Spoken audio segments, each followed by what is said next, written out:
G'day, g'day, g'day. Hope you guys are all having a good one. Yeah.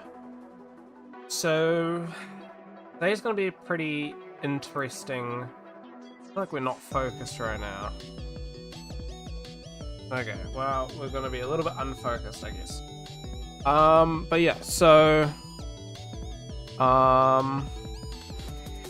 yeah, today's gonna be a bit of a lot going on sort of stream, as... Wait, one second, what is this?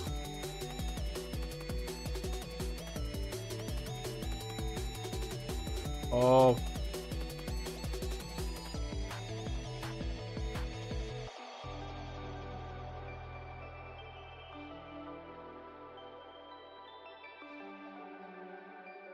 Okay, this restaurant's way too bad.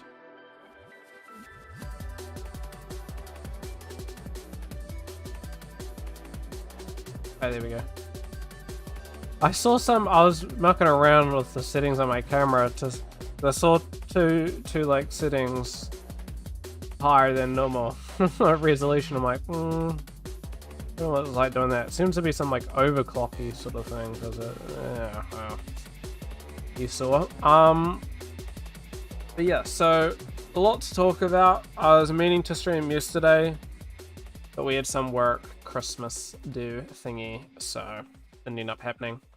But yeah, so quite a lot to talk about. We released our game. That was really big. In which part of this stream is going to be about that, and that's what I needed to do over the weekend. We are Game Awards. I'll talk about the Game Awards, which was early, and that's yeah. And maybe play some other games, stuff like that. So I planned a little bit of discussion, what we're doing with our game, talk about our game, stuff like that, and a dev playthrough, and then get into Game Awards, and then I'll play some games. So yeah. So for anybody who isn't, doesn't know, I've been mentioning it over the past couple of days. We released our game that we have been working on. Ignore my internet's been having a bit of a shitter all day today apparently, so we're just struggling to load the page. Let me see if we can.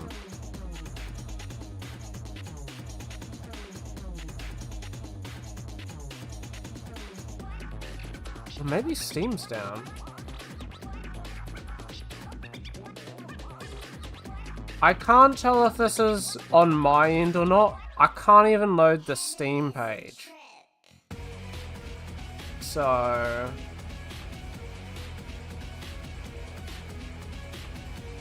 down. It's fine, so I don't know why, but it seems to just not be working. Anyway, we released our game. I guess you guys just won't be able to see pictures. You have to look on your end. Oh, no, we're getting there. That's weird. But yeah, horror puzzle game, stuff like that. Really, really be interesting game. You've probably seen me working on it. Would highly appreciate you guys checking it out and then giving reviews. Hopefully we're going to get a couple reviews over this weekend. I'm aware of a couple people who will be checking that out. So yeah, there's that. But yeah, Pretty cool game. That's what we're gonna be working on. Yeah. So I guess I'll get into a playthrough. I have run into a couple of things. We're doing some patches and stuff like that to the game. I say we, but it's pretty much mostly been me.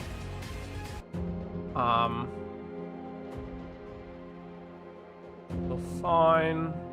So I'll go for this. I'm just going to be playing through the whole game. So I want to first and foremost state this is spoiler included, okay? There are going to be spoilers. I'm playing through the game from start to end. I'm mostly just going to be breaking down, you know, what's going on, what's our intentions, you know, stuff like that. So yeah. First and foremost, this is like the stuff, the you know, the main menu. Some nitpick I have is I wish the background was a bit more high res. There's a couple of bugs and stuff. There are times when it looks better, but the performance rates, I don't know why that flickered actually. But yeah, there's sometimes, I don't know. We also wanted to keep this Blackthorne's Manor. We just ran out of time, and our team member on UI had to stop early, so yeah.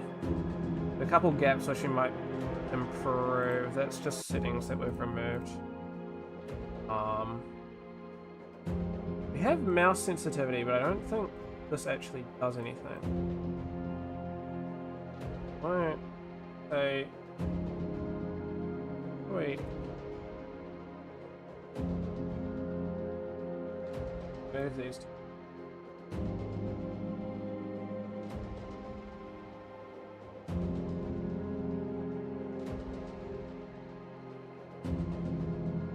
I don't believe those actually work, so we really ought to remove them. They, I think, used to work, but then we've had so many issues with options that this hasn't worked. So it was a new game. So I worked on that main menu stuff. I also worked on this as well. I worked on the cutscene. That was the cutscene guy.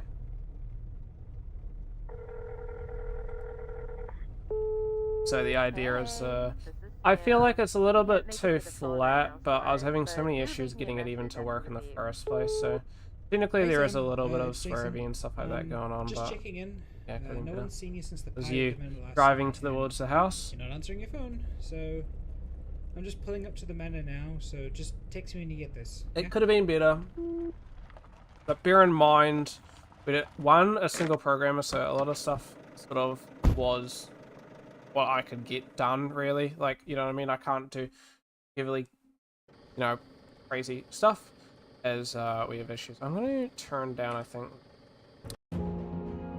let's have that issue, which I've fixed, and then it's decided to unfix it, so I'll fix some. 180.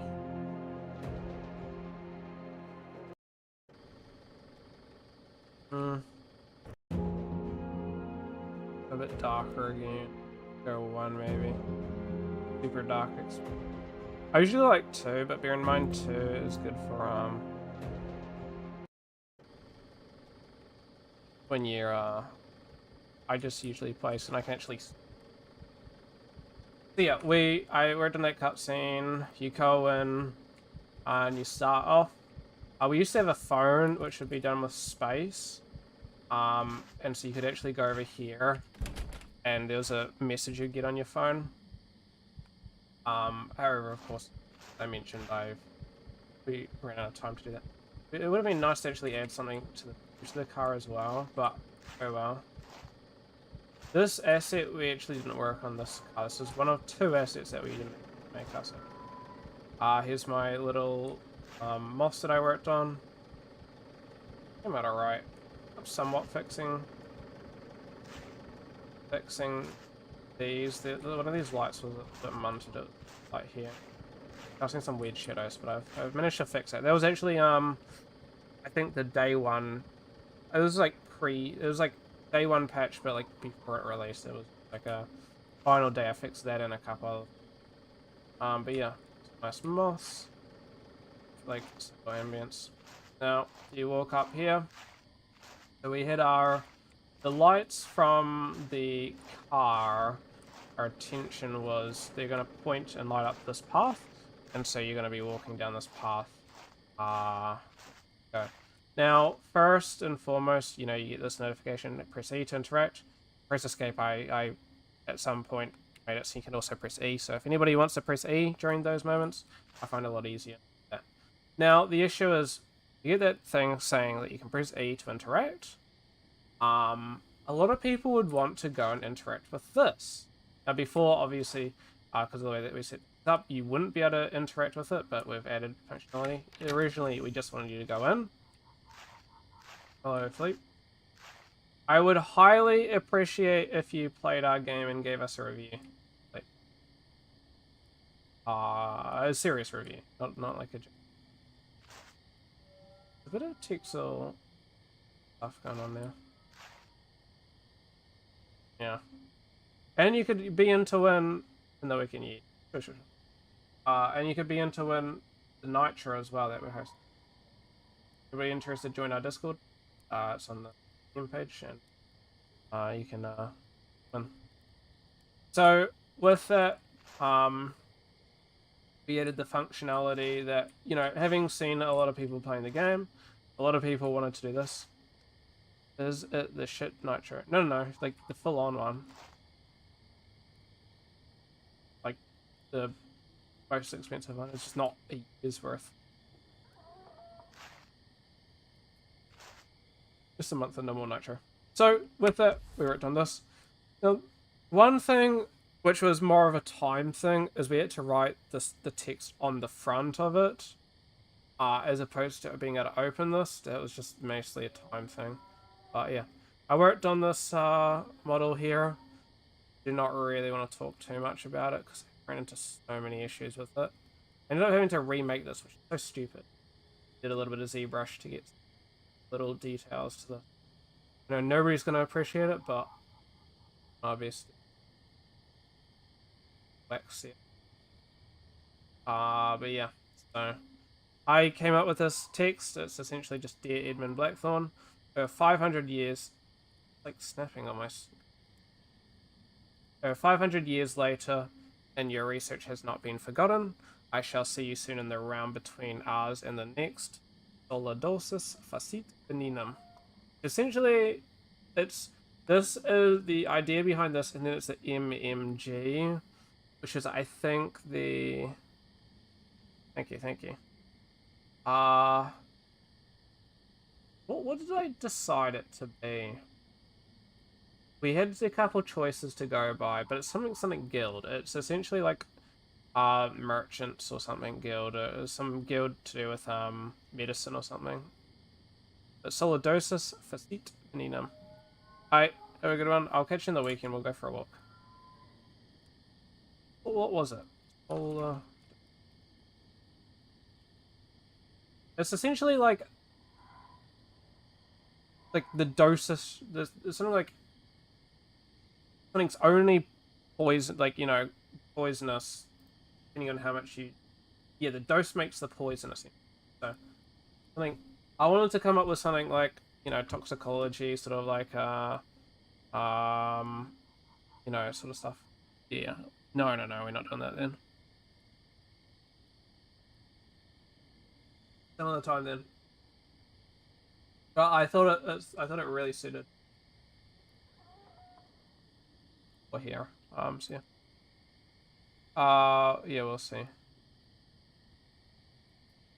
But yeah, so that's the idea behind that, was trying to create sort of like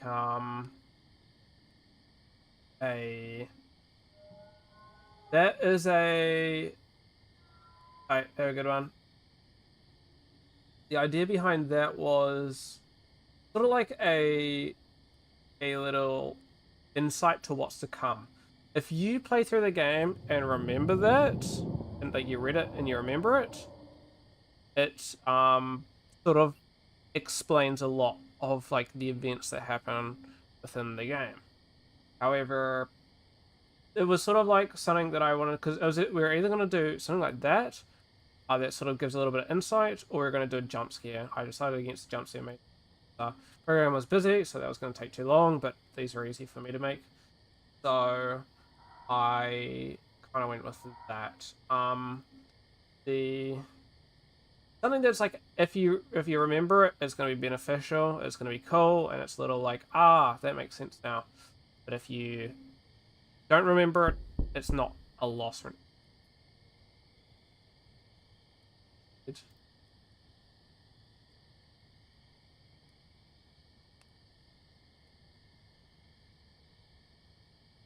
There's a wall knock, but you should hear that. I need to look into it. Yeah, as you walk in, used to be able to die here, which was not ideal. But we've got like a little bit of stuff here. Got this guy at the top. Get close. Goes away and he's watching you. That's the insight thing. We've got some cool like little water fountain here. I think we wanted to add a little bit more here, but sort of never really had the time. Without seeing the effects of, when you're in the darkness, damages you. Under light. A lot of people, and so I might improve this, but a lot of people miss that there's a key here, but you're looking for a key. Surely there's a spare key nearby. So I sort of want to make we have a couple issues with the subtitles. That was very much a last minute thing, got done off release. So we might need to look into fixing it here. So I might change the key, I might make it brighter or something, I don't know. Need to improve it, because it's too hard to see. I got feedback on that. This lighter here is lamp, that's what you pick up. Yeah, there's just a couple issues that came up around it, and so not in the bestest of states, but we're at the point with the game where the game's completable, it's fine. You're generally not going to get too hard stuck from what we've seen, so hopefully it's all fine. I think in terms of playtime, the average playtime we've seen. Andy, I was going to flick you a message about it. Thank you, I really appreciate it. I'm doing a dev walkthrough of like explaining the decisions and stuff like that. Yeah, Andy, I'd really appreciate it if you played and ever review or something like that. I want to know your thoughts if you stuck any or obviously what you feel and stuff like that.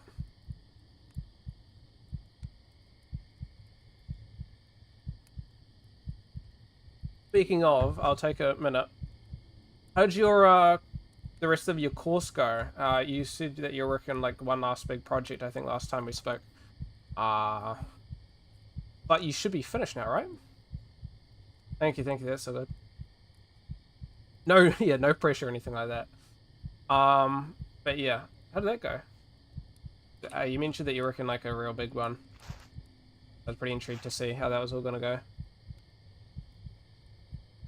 But yeah, I think we may get around to moving that light.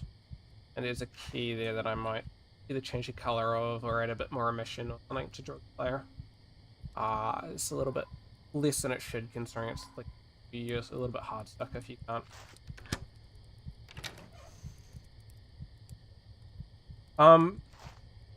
Big project I talked about, yeah, I dropped out of it. Oh, really? Oh, that's super unfortunate, man. Sorry to hear it.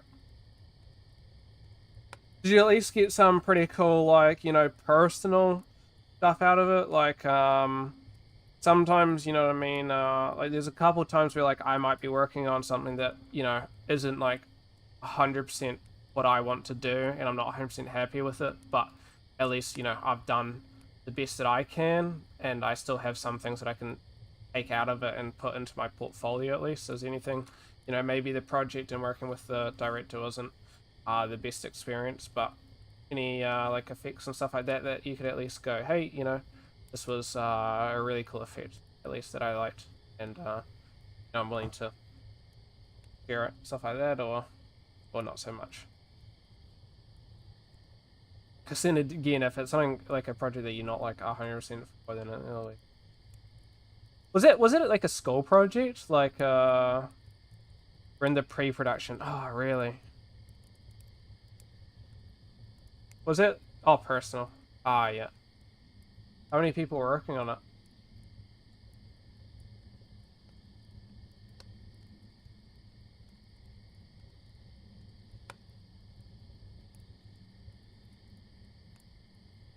I'm doing a bit of a personal project now that we've finished and releasing it for people, including the director. Yeah.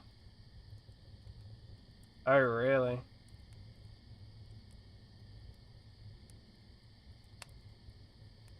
Yeah, I think after, if there's only 2 people working on it, you sort of got to call it, like, yeah.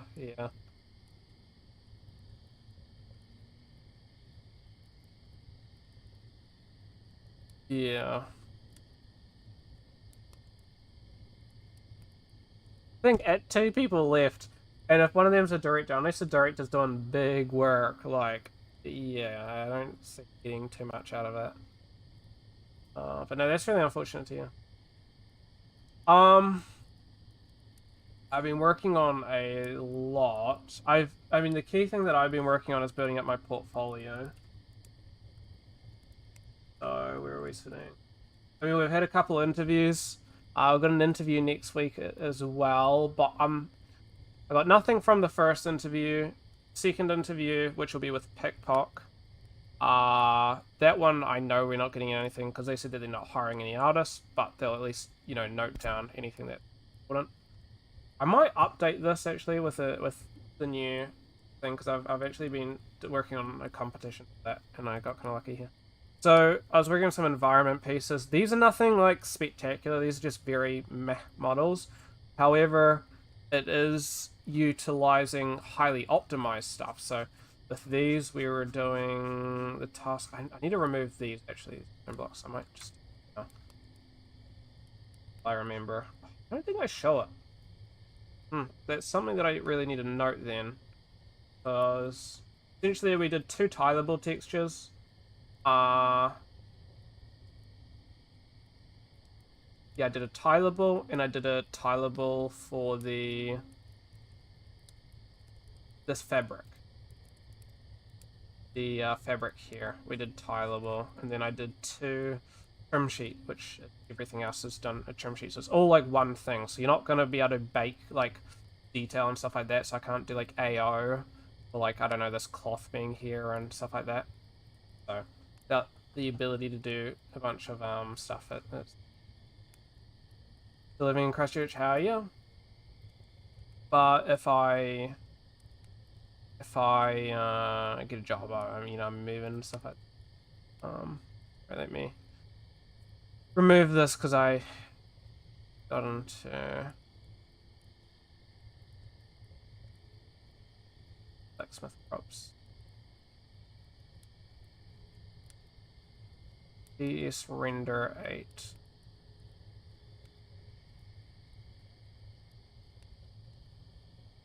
Alright, let's up with it. Thoughts about going to Oz? Very slim chance. As of now, okay? My thoughts are the game industry. I mean, you probably can quite well relate with the VFX industry being in a shit spot right now, right? Like, VFX is looking atrocious, but then again, so is the games industry. Like, to the point where there is not a single job opening, like, there's not a single job open for my position. So there's no generalists roles open. There's no environment artist roles open. There's no like prop artist open.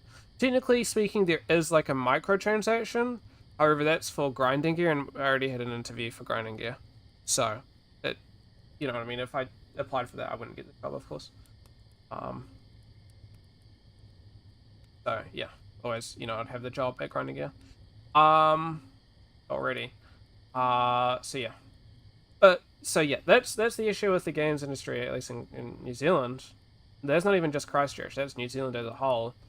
But then, of course, you could also probably relate, yeah, that's fair.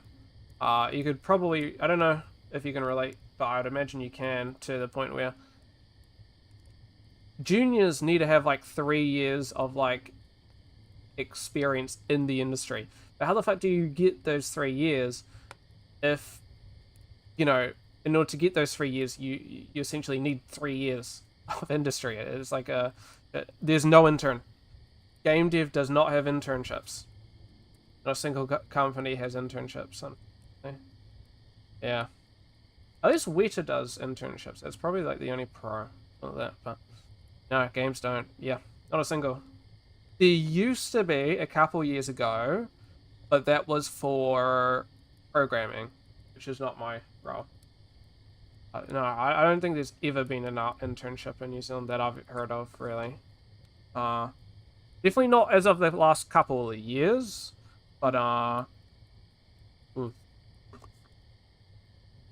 maybe a couple of years ago they might have, maybe like pre-COVID shit, possibly, but no. Go on the intern website. Yeah. Oh, really? I could look into it, but yeah.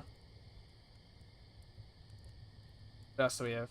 So this is the other thing. This is my portfolio piece that I've been working on. Finished it now. Pretty cool canon. I was actually really happy with it. I did a mix of everything as well. I was using Maya, Blender, ZBrush, Rhizome, Substance, Marmoset, Unreal Engine. Yeah, really happy with this. 250? Yeah, it's just fair. It is one of those things of like, if they can provide that internship, then yeah, that 250 sort of pays itself off. But then, you know, what happens if there just simply aren't any? I did lots as well. You know, if they can't find anything because nothing exists, then live in this shit. Oh really? I guess it's not the end of the road then. Yeah. I implemented lots as you can see. Pretty cool. Different cannons. I was actually really happy with it. It might not be too bad of a bet too. These are some props that I made for our game. As soon as you get an internship, they send you. Oh, really? Thank you, thank you.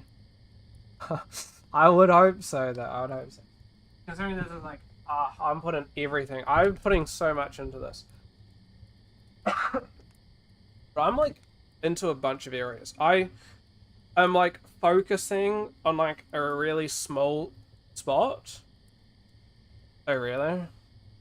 I would disagree. I mean, obviously I haven't seen some of your stuff, right? But at the same time, I think it's easy to sort of get stuck in like the weeds and go, you know, oh, am I really that much better? Especially when you like start comparing yourself to other people. But at the same time, you know, I think anything of value, you know, you learn stuff every day, right? And that all adds to. Oh, I've seen your screenshot. Yeah, I'd love to see. I'd love to see. How much longer do you have for your uni? I'm like fully finished now. All of us are like fully finished now, so like fully done, passed everything, good grades and everything like that. So funny thing about Houdini, actually, I'll tell this funny story. I make on my YouTube, finished uni this year and just went into Feb. Nice. As Feb, like when you get all your results and stuff. We've received our results, so I'm sure that I've passed. Like, I think there's only one thing that I failed this year, and that was such like a, I think it was like a 45%, and that was for, it was something stupid. Essentially, it was an issue with like how we were working on it. Essentially, somebody was working on it, essentially flaked, and then they never, it was essentially two programmers were working on two different things, and then they, you know, never met up to combine the stuff. And so because they never combined the stuff, we got to the final day, and then boom, issues, because they'd never tried combining the stuff and testing it all together. And so bam, you got issues where the game is inherently unplayable. And so that whole final day ended up being trying to merge all the stuff to actually get it playable. Nothing us artists could do, so we sort of got fucked over by that. But yeah.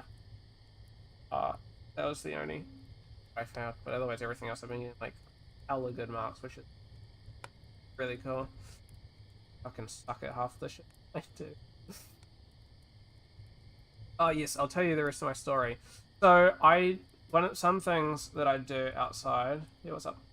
Outside of like my stuff is going into game for VFX. I mean, you're not far off, to be honest. Like, ironically, I know of 2, maybe 3 job openings for game VFX. So, not a bad bet, to be honest. Better luck getting into games for VFX than fucking I am going into 3D modeling.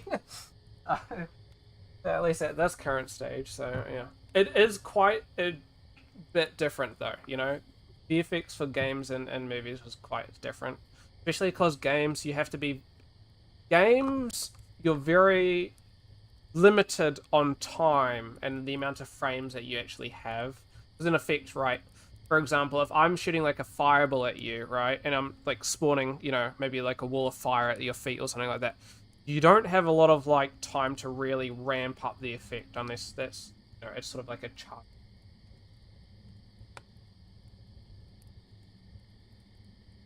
Nice, nice. That's looking pretty good though.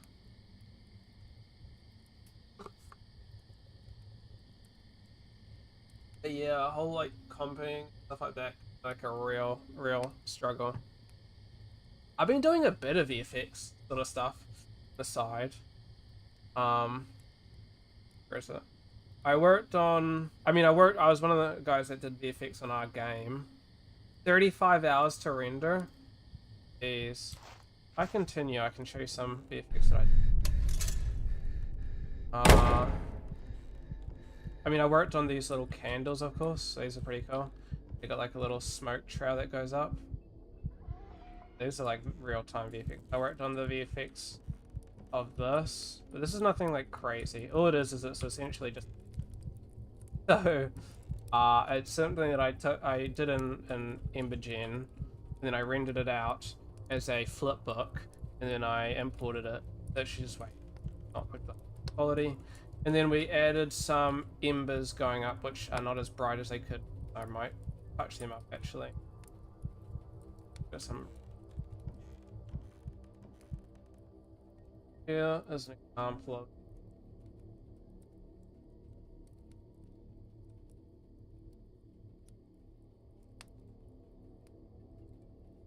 I was pretty happy with this. Working on.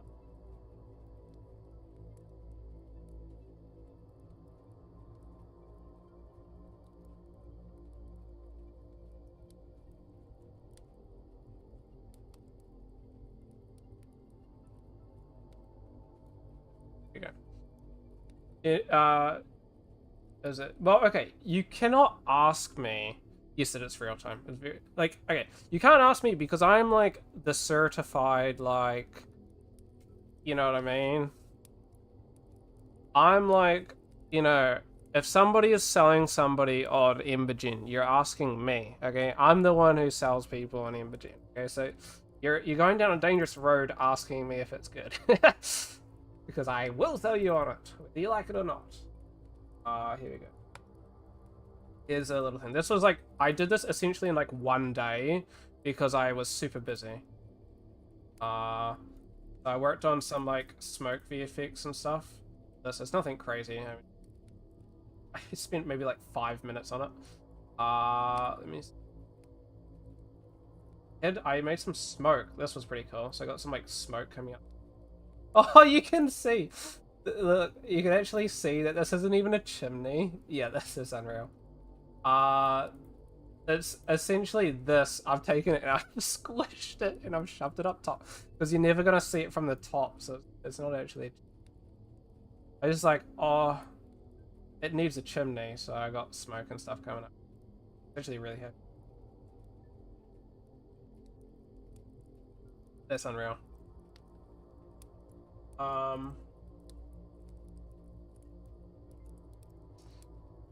But yeah, don't ask me on Jenga stuff because I will sell you on, and you will be like, Toby, what have you done? But yeah, short answer, very. Oh really? I've been mucking around with a bit of Houdini recently. I need to get back into it. So I got into this fortunate situation where I have done quite a bit of content and I've got a decent bit of experience doing terrains, and I got into a very fortunate situation out of that where I am an affiliate for a plugin for Houdini. So, I need to make more videos on the plugin because more videos, more people learning about the plugin, and then more money I get, right? It's the only money that I get through any content that I make, so it's like I'm super appreciative of it. It's K2T. Hey, don't get me started here, okay? I'll sell you on it because I benefit from it. Hey, let me see. You've possibly heard about it actually. Having a good one. And in today's, it's this one here. If you're interested, I'll send you the link.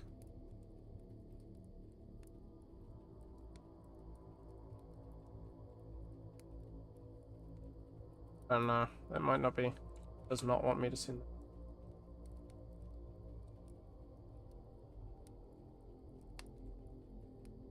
That's the link there. But it's a terrain tool for Houdini. It's super good though. Like, okay, like, okay. Anything affiliate stuff aside, right? It is genuinely really good. Haven't messed around with terrains much, yeah. I don't know how, like, easy it is to do terrains in Houdini naturally. This one is genuinely, I need to update it because I'm mega behind because I've just been, like, so busy working on my own shit recently. Yeah. I'm surprised he hasn't added more images and since. It's a little bit odd. But I'll give you a brief rundown.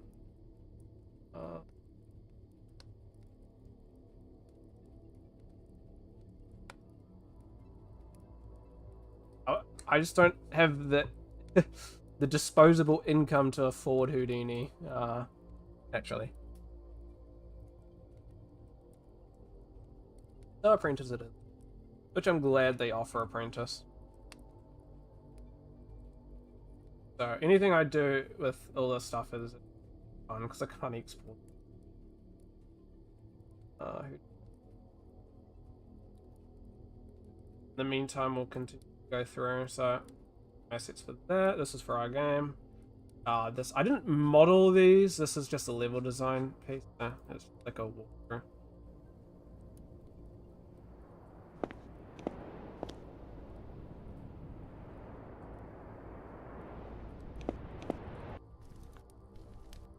Okay. I feel like you're a little bit small, actually. I don't know how I didn't never notice that. Feel small. That's the thing, though. I feel like with Unreal, you always feel kind of a little small.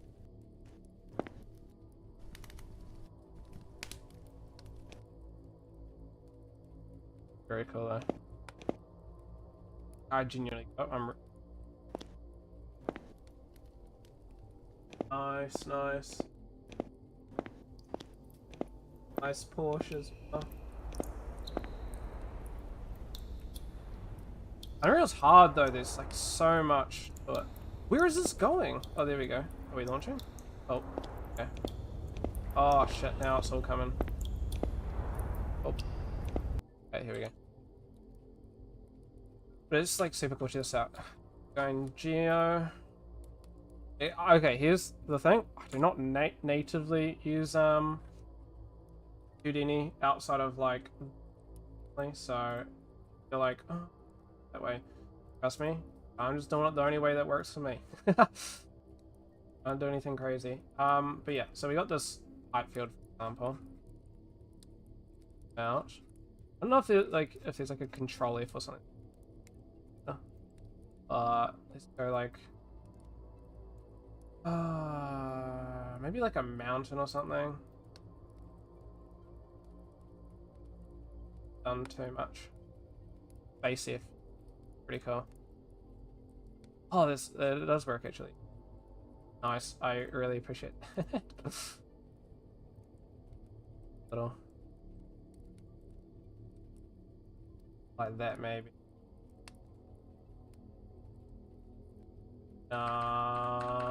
What's a good one?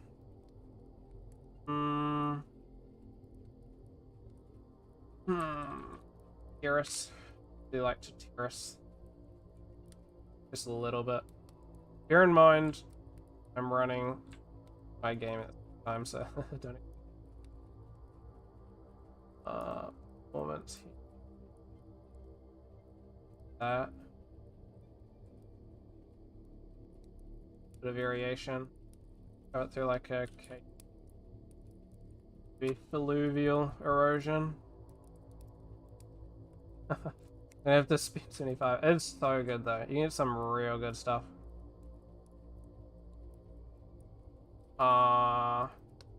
Erosion King.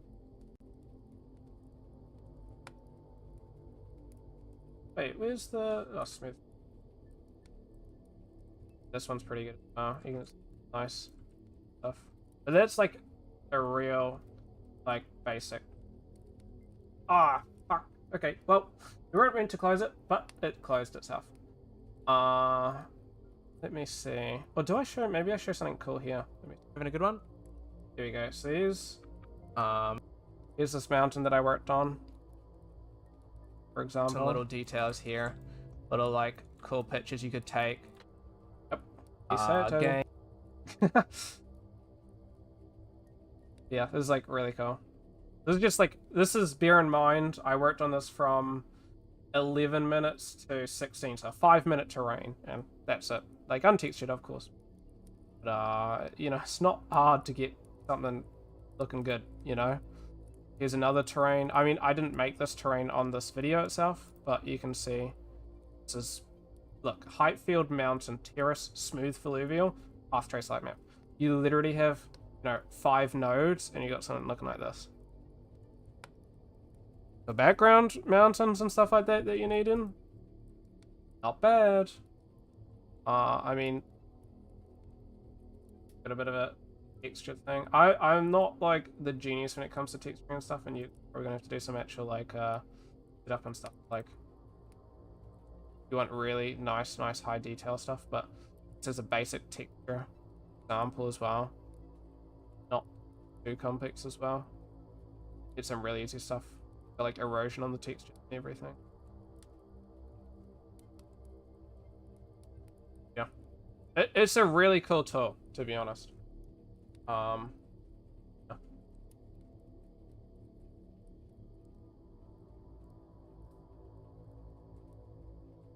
Not to sell you on it or anything like that, but yeah, let's test it out. I need terrains. Yeah, there's a lot of terrain tools. I've used like the majority of terrain tools that kind of exist and stuff. I do think, I don't know anything else about outside of like I don't know any other KTT stuff, so maybe there are other terrain tools for Houdini I don't know about, and I cannot comment on them because I've anything else. The only reason I've done terrains in Houdini was solely for this, because I was testing this product a while back, where like ages ago. So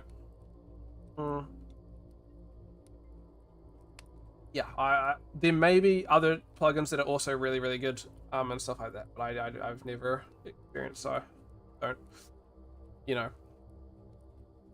take my word completely, you know, out of left field or anything. I haven't used any plugins for Houdini. Yeah, that's fair. I have used the other one because I also own Gaia, which is, so the one pro that you're gonna have using that or any other plugin in Houdini is, of course, because you're using Houdini and a lot of your stuff is through Houdini. By Axiom. I have heard of Axiom though. It's all within Houdini. Now you have Gaia, and Gaia's great as well. Gaia does have some tools, so you can make some Gaia terrains, for example. So there's an example of Gaia in Houdini, but bear in mind it's super primitive. Bear in mind everything's super slow because I got the game open the background. You gatekeeping. I have so many softwares.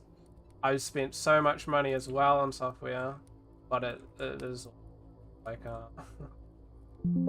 I've been gathering them over the years.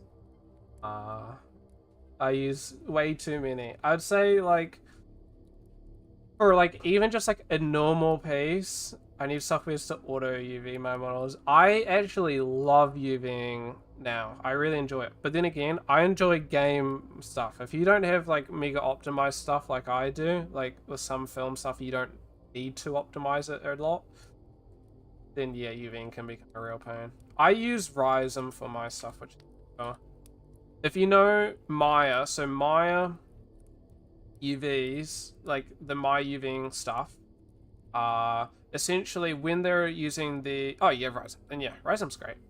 I don't know too much about its auto UVing. You stop using it, fair enough. I love Rhizome. Rhizome's like a must use for me, but then again, it's like game stuff, so I don't know too much about its equivalent. Fair enough. I was like it's super fast because you know you got so many keybinds and stuff that like super speed up how your you know workflow kind of work. Where I usually so I can read and like look. But yeah, I love Rhizome. I mean, you have other stuff, but because yeah, Rhizome was essentially the creators. So basically, Maya Autodesk hired people to work on Maya's thing, and then the people that worked on it decided to leave after they're finished, and they made Rhizome. So yeah, I gotta go. Nice catching up, bro. Yeah.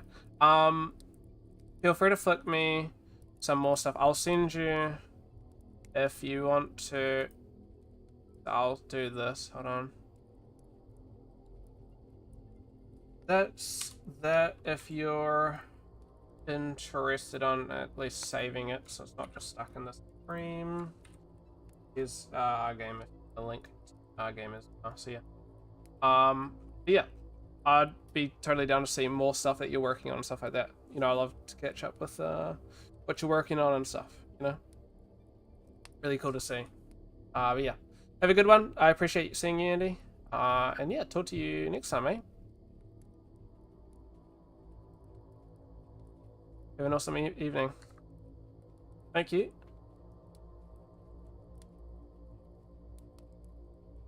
Okay, so I'll do some more breaking down our game and stuff like that.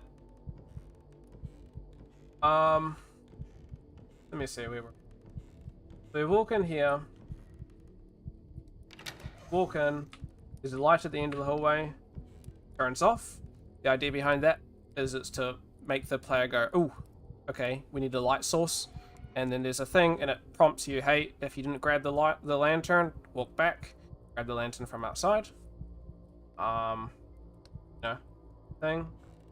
We've also got this door that shuts behind you as well, which sort of makes the player sort of feel, hopefully, that they're like trapped within this house and stuff like that. Of course, you're not trapped. You open the door. Yeah. But yeah. We did originally have the lantern on here, so that's maybe another thing. We may move the lantern on there. It shows that John. Unless we faced it in a different direction. Another thing. I need to look into it. Might move the lantern though. Here. No clue what that was for a second. Then you walk in here, cobweb goes by. Then you walk in, and this is like your first puzzle-ish. And you know, you have an emissive going on, as you can probably see. Lighten up this note on the table. Noticing that we've got a couple floaters. So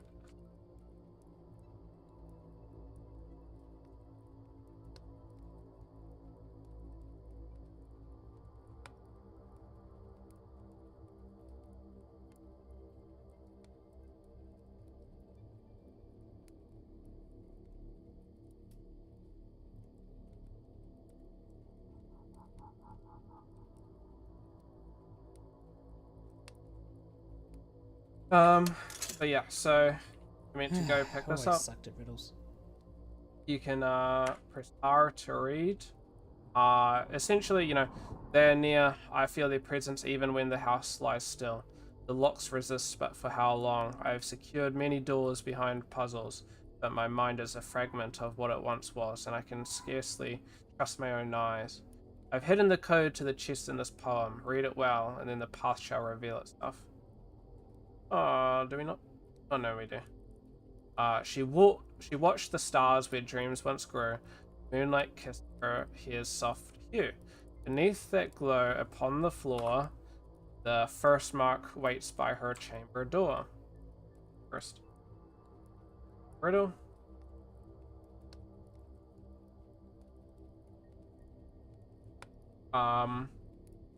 You read to me, days were long, her voice the thread of every song. Among her books and dusted rows, the second sign in silence grows. Next, last one. Her likeness framed, her laughter stilled, the painter's hand her stilled. Behind that frame, beyond her eyes, the final mark which lies in shadow lies. Sorry. The numbers are revealed where the symbols met the verse. Consult the sheet behind this page. If I forget, then all is lost for me. Essentially, you know, if you get lost, you can look here, and this will tell you where. Older, but some of them less. Fine. You can see some items that we need to find.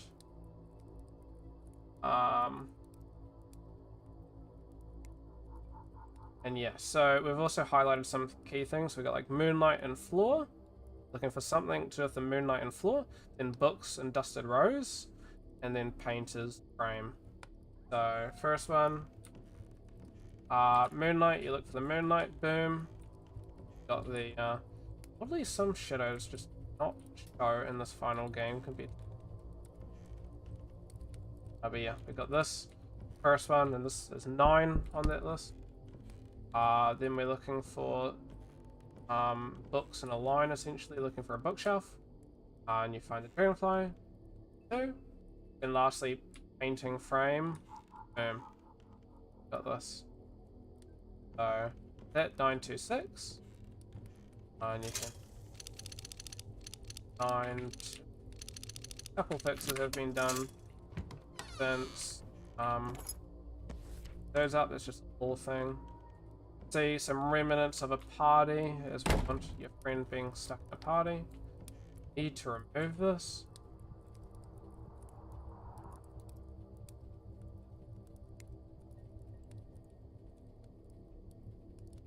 Really is super dated and actually was not meant to be.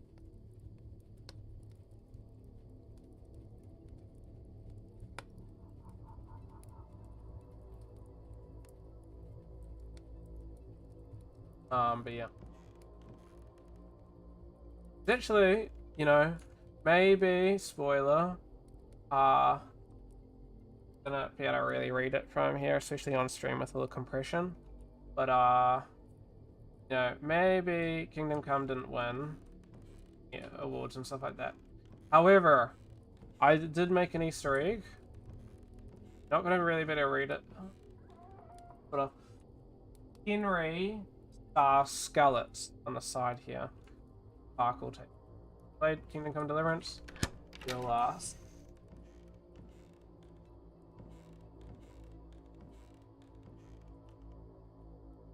Might be in.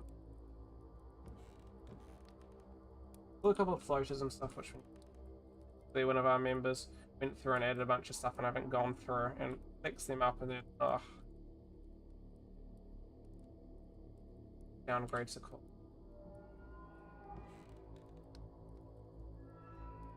But yeah, old moldy food and whatnot.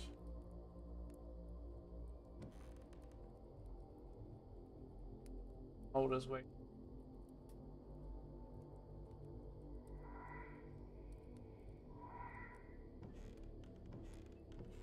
There's a remnant room, like there used to be stuff here. It used to be a log and it would help you progress.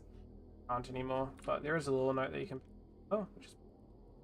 You actually wanted that the lore notes didn't stay in your inventory, but... Wow. Unfortunate, but... yeah, it ended up being a bug. We actually set up so it could and work properly. it starts flickering, turns off, pulls you in. Like a little jump scare we got. Like, we don't have any crazy jump scares.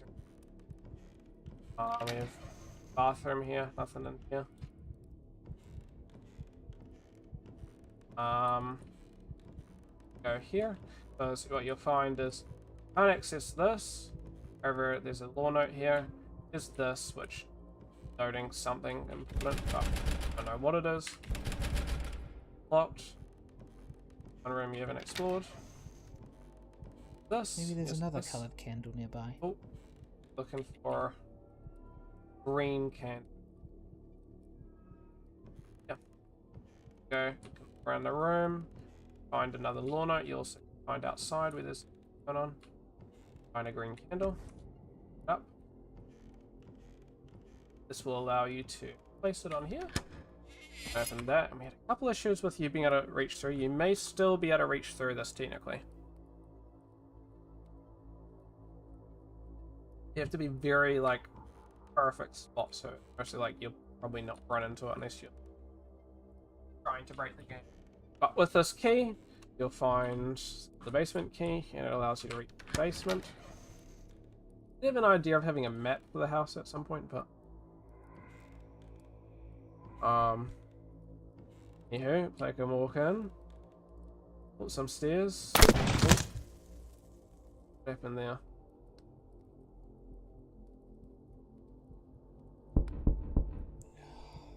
My head. So you need pull this out. Go back here so you can don't die. Maybe there's something I can pull to move the bookshelf. Somehow get past that bookshelf. But for the meantime, you'll find this. So we found some ingredients. Particular vial is the only one. Oh, so you can also do Q and E to yes, we need to find nightshade, which is grown under the moonlight. We need to find saltpeter, which is an environment. Yeah, where animal and human waste can be found. And lastly, a vial. Oh, firstly, a vial. But somewhere inside the basement, as we note.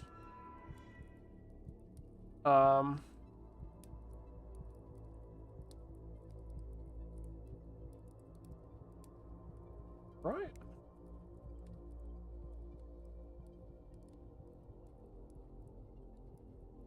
So, Amy, you got a new profile. That's all good though. And it's done alright. Right, I got my payslip, but I got paid quite a bit of money, and I'm surprised. Okay, no, never mind. Come on. I thought I got put down for more hours than I actually did. I'm like, oh. But no, it's fine. I just got a decent bit of money, that's all. Doing pretty good though. We're doing a developer walkthrough of our game, so just explaining decisions and stuff like that. And like our purpose and stuff. And then we're going to be talking about the Game Awards. Yeah. Hope you had a good day. Was it today or was it tomorrow that you're going around for some hoonings? It was tomorrow, no? Here we have this area book. I wish it reset today. Nice, nice, nice. How's that? That was around the red light. Not the red light district. That was the red zone. Two very different things. Different purposes. But yeah, explaining the ethereal potion, but a story. I hope you're not hooning around the red light district, Amy. Walk into the wine cellar. I think very subtle, but you may be able to see is there some like liquid dripping. Sometimes. It just stopped because it started to rain. Oh, are you going in the morning? I think there's a room past these barrels. Room past here. I would recommend doing some driving in the rain, however. Because grip levels change when you're in the rain, of course, and you know what I mean? Like, don't for fun drive in the rain if you don't want to, but at least I would get the experience of driving in the rain. Yeah. Just because last thing you want is, you know, to be going somewhere with purpose, it starts raining and then you have a little accident because you're not used to driving in the rain. The potion vial entered its point, so I might need to fix that. Potion.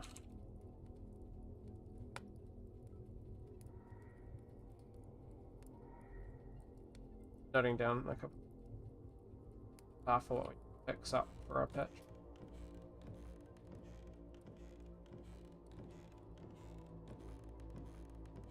Yeah, when you find something to pull in normal matter, you can sort of see it glowing if I turn this off. It's glowing. A little book on the shelf. Oh. Entrance. Yeah. How's the moped going? I'd imagine insurance and everything should be mega cheap.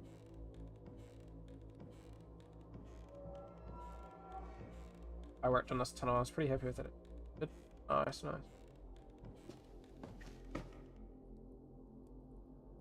I imagine it'd be pretty fun to hoon around on.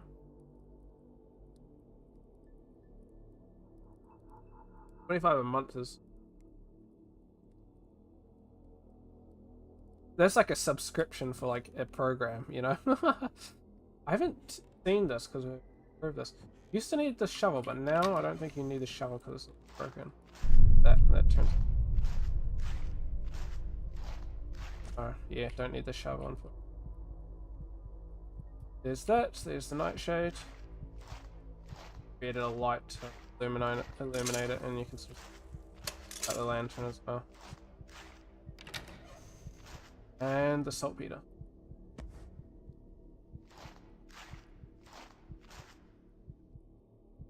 Jump skin the whole way, got you. Pretty cool. Nice. X was in. That was a bug. Oh, that's an interesting bug. You can...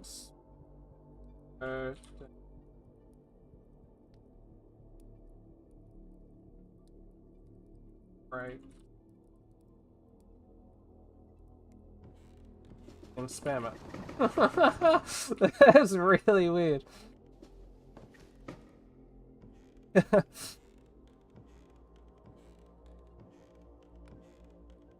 I'm out here breaking my own game. Guys, play our game, please. That's what you gotta do, though, you know? You need to develop if you're not trying to break your own game. So you go back to here. Do this. I might enlarge in these, actually, because they're a little bit too small.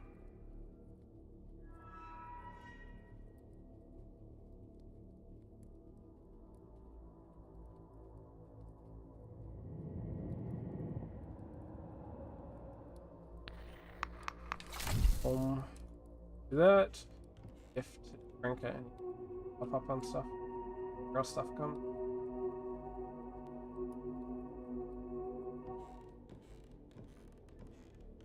You watch the Game Awards, Amy?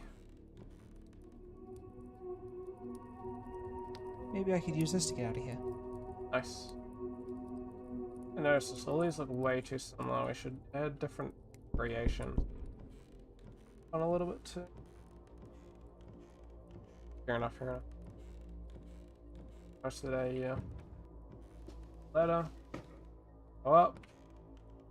And with that ethereal potion, you'll see once again that, and if you get lost, you always see this rune is set on objects that you converse with. Go through. Walk your way into here. Oh, trapped. We'll see if you find over here. Actually open it with I mean, one more time. I've already done 3 patches to the game since it launched. Like on the first day.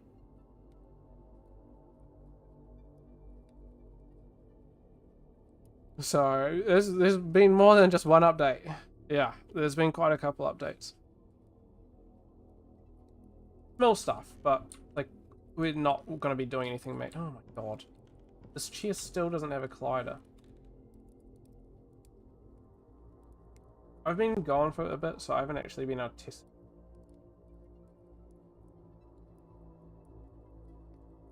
Pass the full. Yeah. Everything I think was like an A or a very high B. I should be passed. I don't know what the overalls are, but yeah. I think I know some of the overalls. Let me see.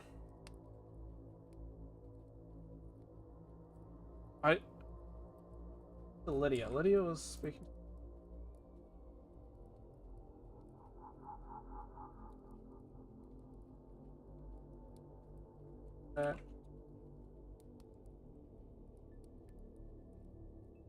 We didn't get marked for one of our assessments. So I'm yeah. Lydia was communicating with the team about getting some marks. So if you didn't know why this does stuff, I've added this pretty thick rope. I've enlarged the size of the rope to make it more obvious. Let's see, it's a bit of rope that goes and connects to that. Hopefully should make it obvious enough. That you got this and explains what you're trying to pick up. So you're trying to find a candle formed with Edmund's blood, brass chalice, a holy cross, a holy Bible.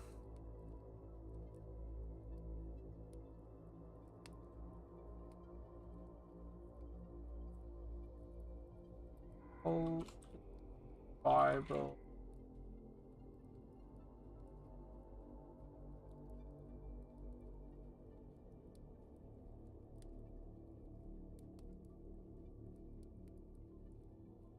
The Holy Bible is capitalized, but nothing else is capitalized. Another issue. Let's see here. I don't think these are actually accurate in where they sit. Not a big deal. Auto places, not. Handle. And to do this, you need to find something heavy, because it's only when you stand on it. Yeah. So you can grab the basket. Get through. There. I've moved this because it didn't actually disappear, the underground section. So yeah. Got the Holy Bible. I might touch this up because it's a little bit of rendering issues.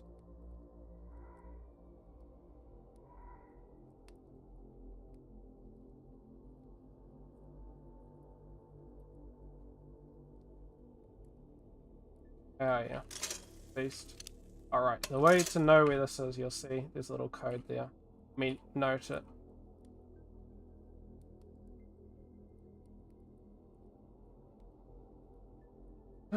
Somebody added. Oh.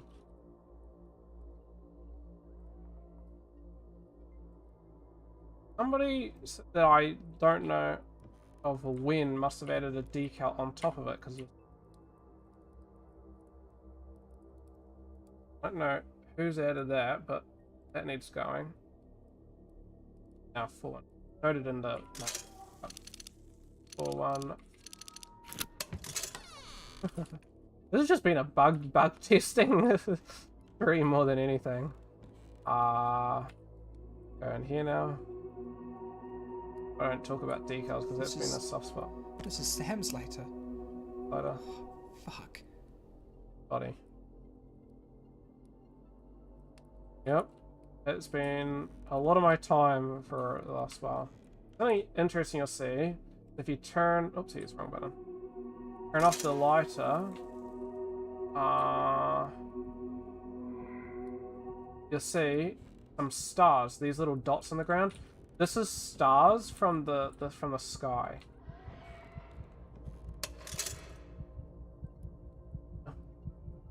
We had to. It would be such a waste if we didn't. I was not too happy about removing the lighter. I think it was good that we moved it. I didn't like the lighter itself and its purpose, but I like the lighter, you know, asset. Partly because I made it, so I had to find a new way, so I decided fine. We'll hit by the dead body, and that's going to denote it. Because otherwise we're going to do like a shoe or like a sock or something. But that was a good way of cheating. They find a pinnacle. Not a pentagram, it's a pentacle. One of the people who played our game couldn't find this, and so here it is. I did a little post in the discussion when I was talking to the guy. So hopefully it's easy enough to find. Yeah. Else, I understand that, like, you know what I mean, if you're not going here, like, you know, super, like, from here you may think there's just a wall there, maybe. Just dark back there. But maybe they ran into. Oh, but they found the chalice, they said, so. Must have just not looked down or something. Understandable. That's the thing, we've added quite a bit of, like, verticality to our game. Not too much, like, it's not, like, only horizontal. We've added verticality to our game. And stuff, and I think that it's sort of hard to portray verticality in the game, you know what I mean? You can place assets just by pressing E. Final asset. Boom. We have a portal. So this is adding some supernatural stuff. Ironic thing, if you guys want to run into a game-breaking bug, like mega game-breaking, close the game after placing all these.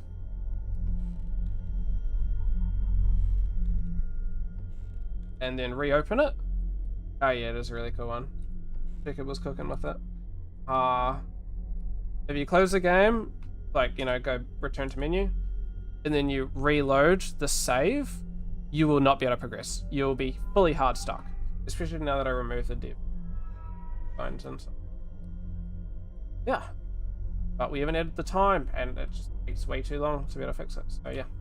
Long story short, your ethereal potion, for some reason, once you place it, okay, so once you leave this area, it these things do not persist that they've been placed, including the ethereal potion. Now, of course, because you're up here, you can access most of these assets. Because you can't get the ethereal potion, the only way to get the ethereal potion is to go downstairs. But the only way to go through the door of downstairs is with the ethereal potion, so that's why you get hard stuck, and super annoying, and I'm really annoyed about it. But not much that I could do. So, what it is. We're just banking on the fact that nobody's leaving exactly during this like little 1 second period. Look, you're in here. Can't access your torch or anything like that. This. Go up. In the year of our Lord, 1494, August the 27th. I have learned the truth. The voices that once spoke of my divine purpose have betrayed me. They are not angels, but deceivers. Yeah, some like crucified people and stuff.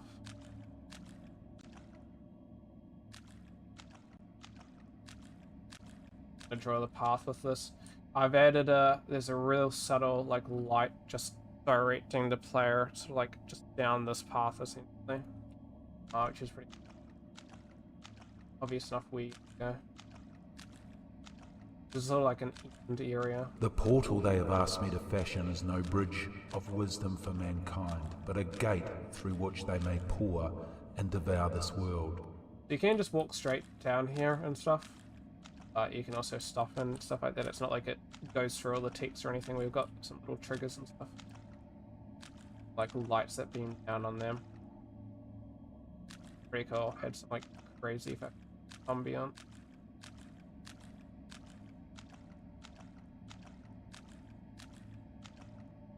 Like fucking.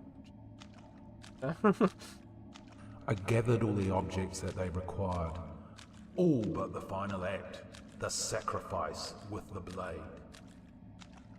When I refused, the creature's whispers became screams, promising torment should I disobey.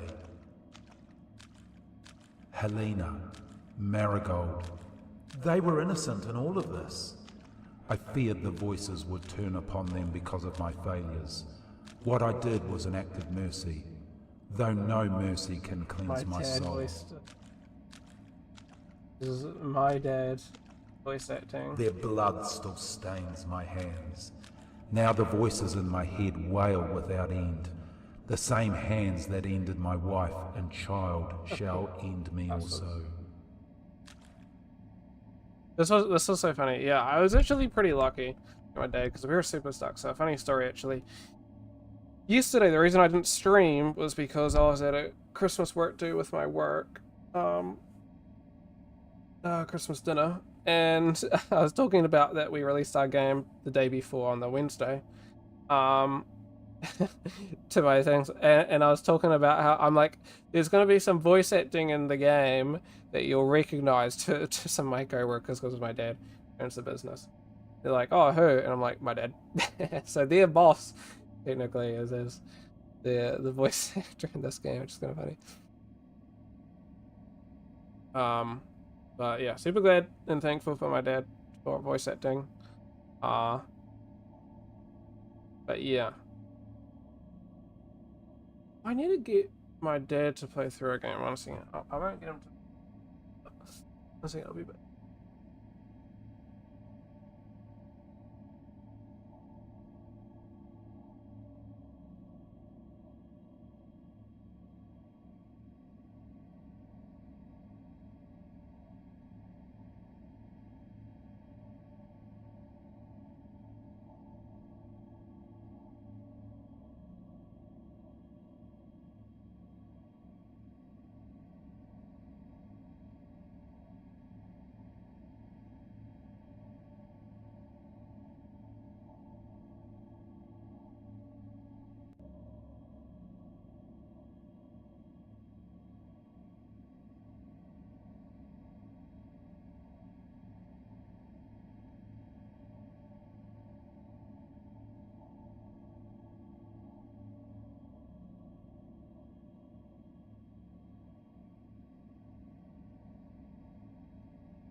But yeah, so I was just talking to my dad. Ended up being a while because I was talking to him about what's happening. But yeah, so I'll be getting him to play through the game.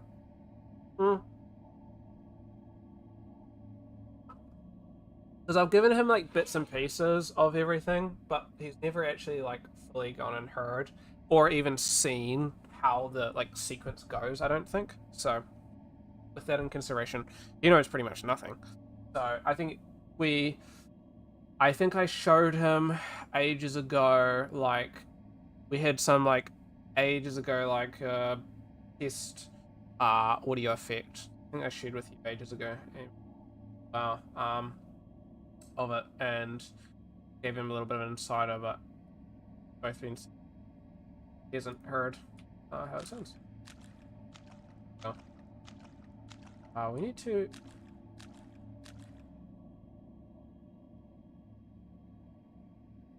send floating objects.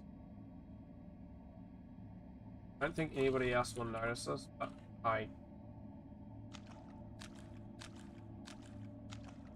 like, you could say, oh, it's a design decision. Right here, so what the idea of like this area is, like, you're gone sort of like to sort of like in between world, it's called like the limbo realm essentially. This is between our world and like the next, like, you know, the dead, you know, when you die and stuff like that. And this is sort of Edmund sort of using the ethereal potions had uncovered this place, and so that note at the start of the game that I talked about is, over 500 years later, your research has not been forgotten. I shall see you soon in the realm between ours and the next.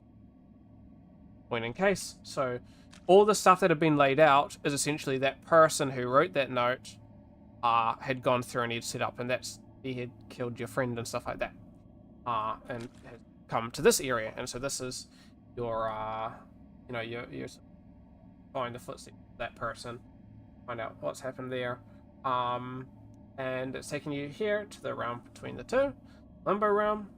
And yeah, so in this area, we sort of wanted it to be sort of like it's back to the start was sort of like the goal of what we're doing here. It's like freaky limbo, stuff like that, gives you some sort of backstory. Because at first we weren't going to have any monologue or anything like that, and it was just going to be you're going to walk through and then you get through here. But then it's super boring, and then it's like, what are you trying to portray? What is the goal? Like, we had so many ideas for the end. Like, we had the idea of you actually just dying, so there's going to be an enemy, and the enemy kills you, and you die. Sorry. We're gonna have something where you like get teleported out because you need to escape, and then you escape and you leave, but then that just ends up being quite a process and stuff like this. We want to leave it very open-ended and stuff, like, and we can expand it in the future if we want to. You get taken to this limbo realm here. And from here, essentially, it's sort of like taking you back to the start. So the first thing you do when you start the game is you walk down the path and you get to the house and you enter the house. Same deal here. You walk down, you find this house, but the house is like mega broken, floating people, stuff's all gone weird. You go, you walk over, you open the door, you enter the house, but it's pitch black. Alright, it's black. And the door slams behind you. Lights open up in this hallway. I hope no soul ever finds this house, my life's work. If they do, may God have mercy upon their soul. Look down an infinite path here. You essentially go insane. Back out. And credits. We're done. That's pretty cool. We got Arnold being a design engineer, programmer lead. I'm the art lead, 3D artist. Well, like 3D artist. Outsource 3D objects. When I voice change reminds me of something. Oh, really? Lead designer Jacob, set dressing Jacob, Lydia, and myself.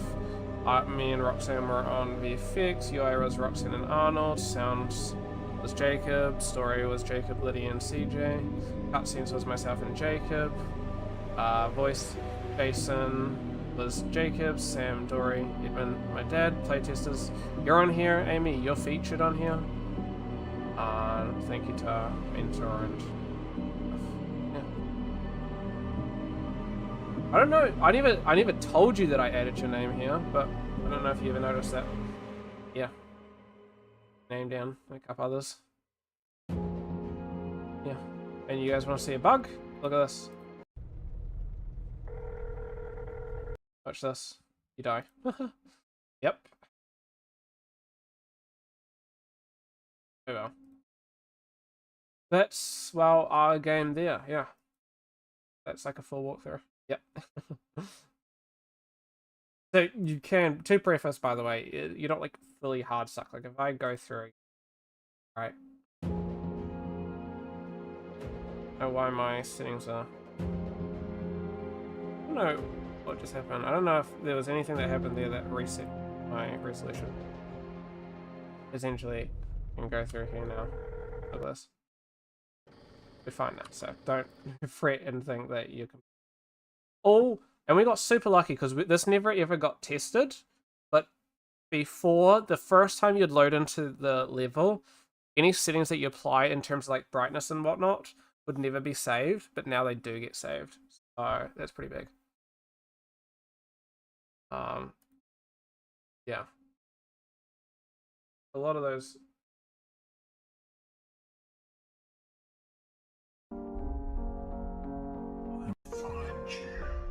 Not so much.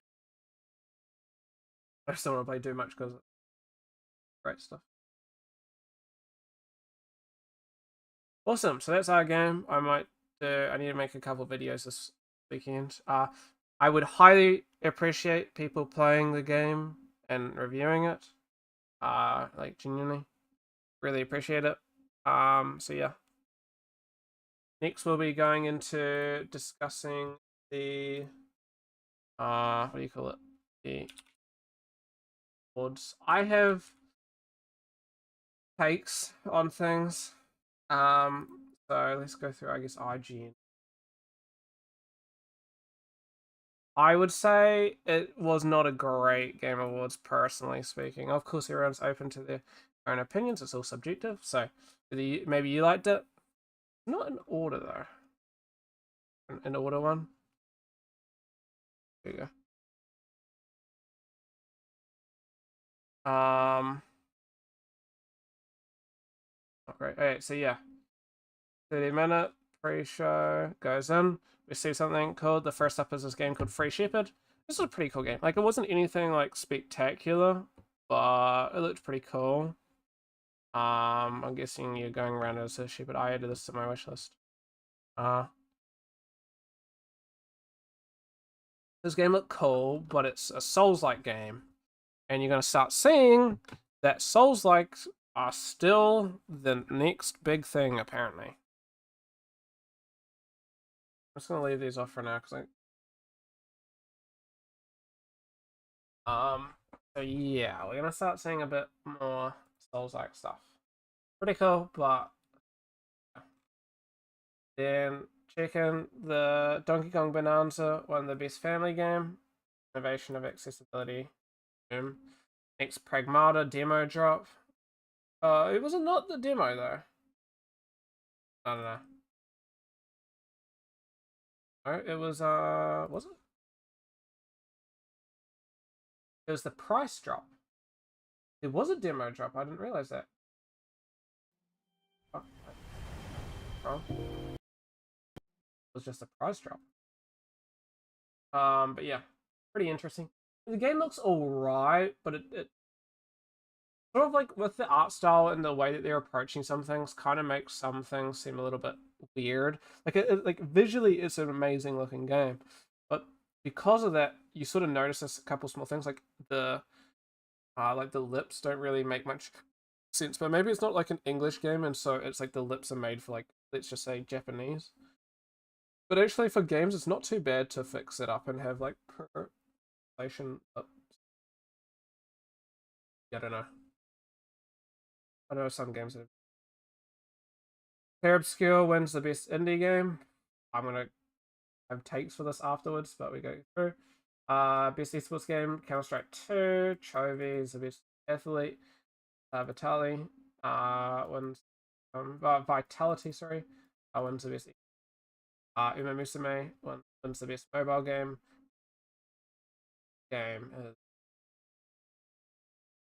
Then Tank Rat, actually pretty cool game. Kind of reminded me of like Nier, in terms of its environments and stuff. So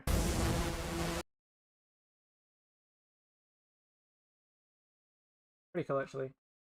Then we see some Clear Obscure stuff. Jeff Keighley gets here. The best action game goes to Hades 2. This was actually really cool. I think this would probably be my favorite thing that I saw. One of the favorite things. I've never played KOTOR, but it actually looked pretty cool. So go check this one out. the fate of the Old Republic, but I'm assuming it's quite a wee way away. But it's a single player game, so really cool. Single player RPG. Quite excited. Yeah. I don't usually play Star Wars games, but it looks cool. New Larian game. It was just Divinity. Maybe you'd like that, I'd assume.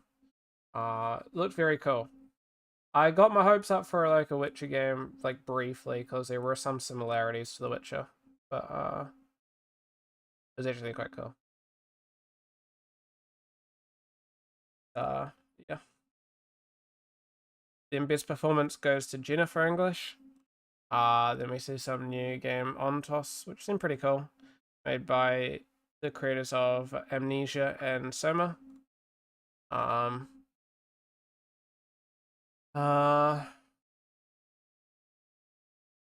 Then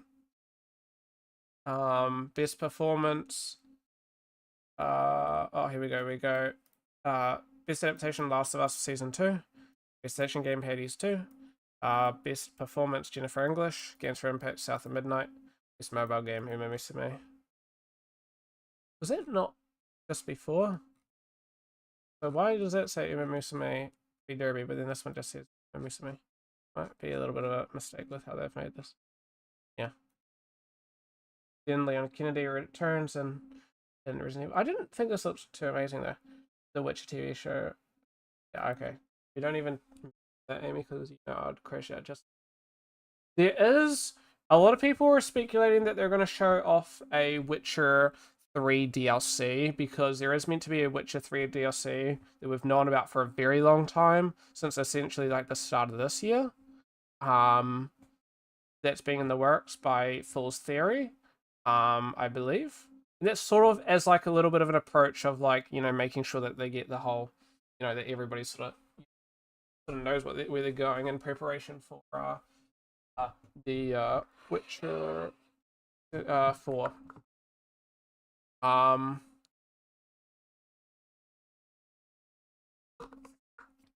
But then again, I feel like it's a little bit too soon, but we've heard a lot of insider people talking about how that it's going to be coming up pretty soon in terms of its there's going to be some information about it pretty soon. So a lot of people thought soon being now, but maybe some point later this year or next year. But that'll be you may be thinking, oh, another expansion. That seems weird.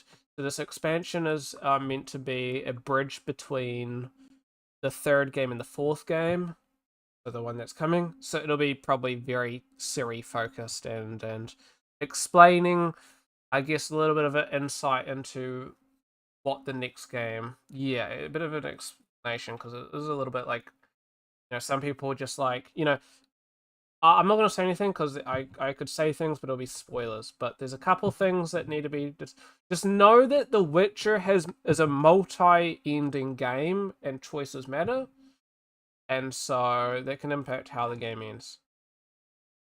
Probably, see why it may be important to have something that bridges the gap, because if I have some choices, doesn't mean what I get is the same ending as you. So how do you bridge that gap? As we get Exodus, seem pretty cool. Bioware devs, pretty cool. Control Resonant, pretty cool looking game. Control's a great game, so you know, high hopes for that. Gang Dragon, real cool. And you know, Dong Sok. I don't know if that's how you pronounce the name, but he's you know, he's a really cool guy. So, yeah. Then there's a Street Fighter movie coming out. A lot of people, a lot of WWE people. One controversial person that I didn't know was controversial, to be honest, but I also don't know like anything about the guy, but heard things now, and yep. I won't. No Man's Sky one, something like best ongoing game. Yep. It's pretty awesome, deserved, I think. But I'll go. I'm not gonna say too much. Girls Make Games one, something which I think I've heard about, actually. A couple of things being done with Girls Make Games actually at my school as well, so that's pretty cool. Good on that. Best ongoing game, No Man's Sky. Audio design, Battlefield 6. content creator most critical, which is funny because he didn't want the trophy. Most anticipated game being GTA 6. Shocker.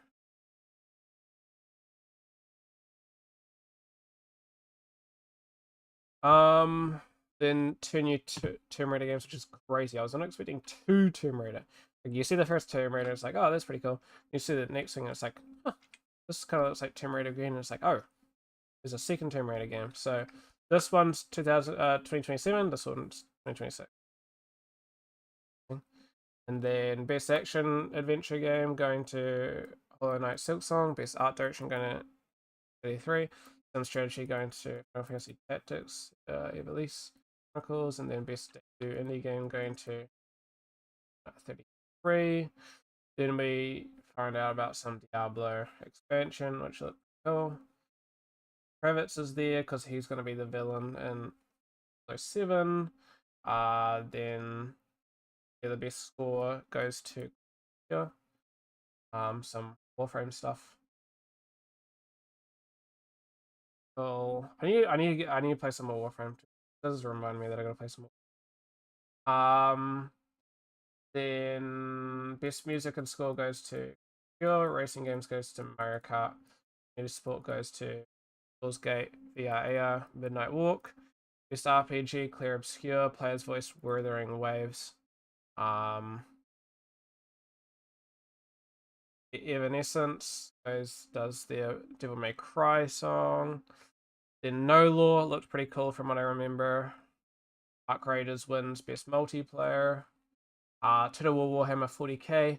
I'm miffed about this. I thought, and there was talks that it may be there's gonna be a Star Wars Total War game or a Lord of the Rings. I probably would have preferred those, to be honest, but I think I'm pretty happy with Warhammer 40k, to be honest. But the issue is that there's already been 3 Warhammer games, okay? But the I guess the one pro is that this is 40k, and 40k is a little bit different. So, it at least there's gonna be like guns and like explosions and stuff like that. So that's at least something. And it's like in the stars and stuff, which is really crazy to think about. So they definitely from this could do like a Star Wars game. So I don't know. But yeah, it looked pretty cool, to be honest. I wouldn't pre-order it, but I'd probably pick it up at some point. Like them.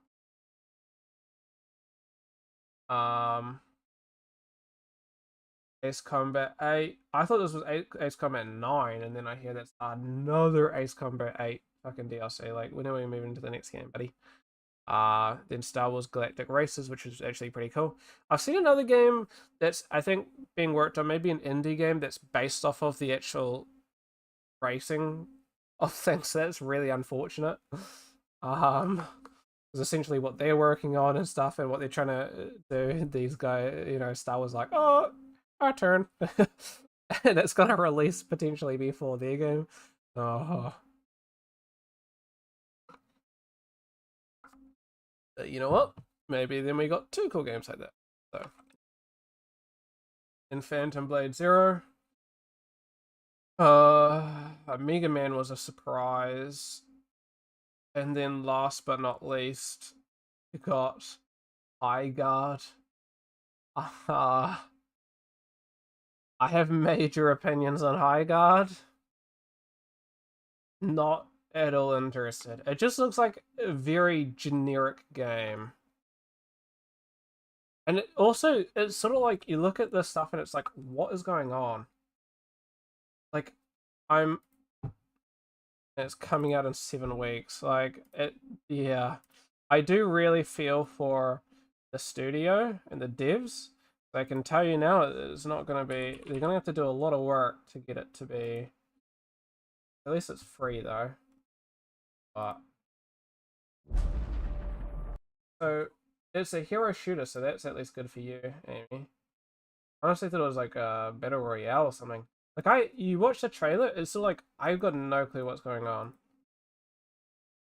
I can't show gameplay. No, I can't, so you'll have to do it yourself. just because copyright. But yeah. Place your bets, shut off announcement when I give it 4 months tops. Yeah, I know, I can't. I don't think I can. I'll send the video though. I can do like clips and stuff. I can potentially like skim through it, but I can't. So it's essentially just. I thought it was a better Royale. It just looks not great. It's alright, but I think big part of what's really like acting as a negative of it is they sort of said, I don't know if they explain, yeah, they say here, you know, from the creators of Apex Legends and Titanfall. That's, I think, fucked them a little bit. Because, brother, don't put Titanfall here, okay? Sure, you can put Apex Legends. Don't put Titanfall, okay? Because the one thing that the Titanfall community want, yeah, is Titanfall 3. Everybody that's played Titanfall fucking wants Titanfall 3 pretty much, right? Because Apex Legends fucked us from getting Titanfall 3. What was going to be Titanfall 3 now is Apex Legends. And now we're not getting Titanfall 3. And Titanfall 2, genuinely, in my opinion and a lot of people's opinion, the best story in an FPS game. Okay? So if you like FPS games and you want the best story with an FPS game, play Titanfall 2. It's genuinely amazing. And you know, it's a really awesome game. The multiplayer is pretty good. Not for me, but, you know, pretty good. I love the PvE Titanfall stuff as well. So, yeah. Don't fucking, you know, dangle the Titanfall in front of us, okay? It's a sore subject. You know, and from this, you know, choosing these kinds of games, it just looks too generic. You know what I mean?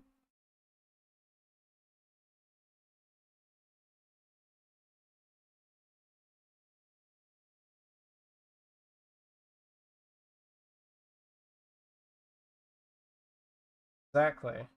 What was a raid shooter? Excited for Concord 2. You've got this. Um, I think these people, you see this in every single thing, and I think they're just farming awards to be.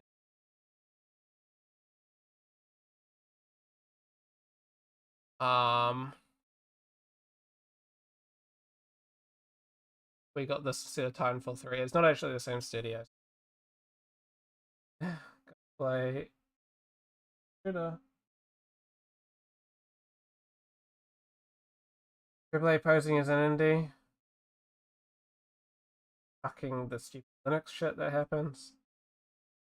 I'm guessing this is once again farming awards. I don't know. I hope so that it's just a farm and people not like, you see this and it's just like, bear in mind Linux Proton, sure Proton would be great, but like bear in mind Linux is still only like 5% of like people 5% of like Steam users is like Linux. It's something like mega small. Maybe it's gone up a little bit, but it's something super small. So it's like, yeah. But then again, I don't think it will not be Linux because it's secure boot. They've decided for some stupid reason to add secure boot in TPM 2.0, which means that you inherently cannot, you're not going to be able to use Linux, I don't believe. I think that's the same with Battlefield 6. Battlefield 6 you can't use. So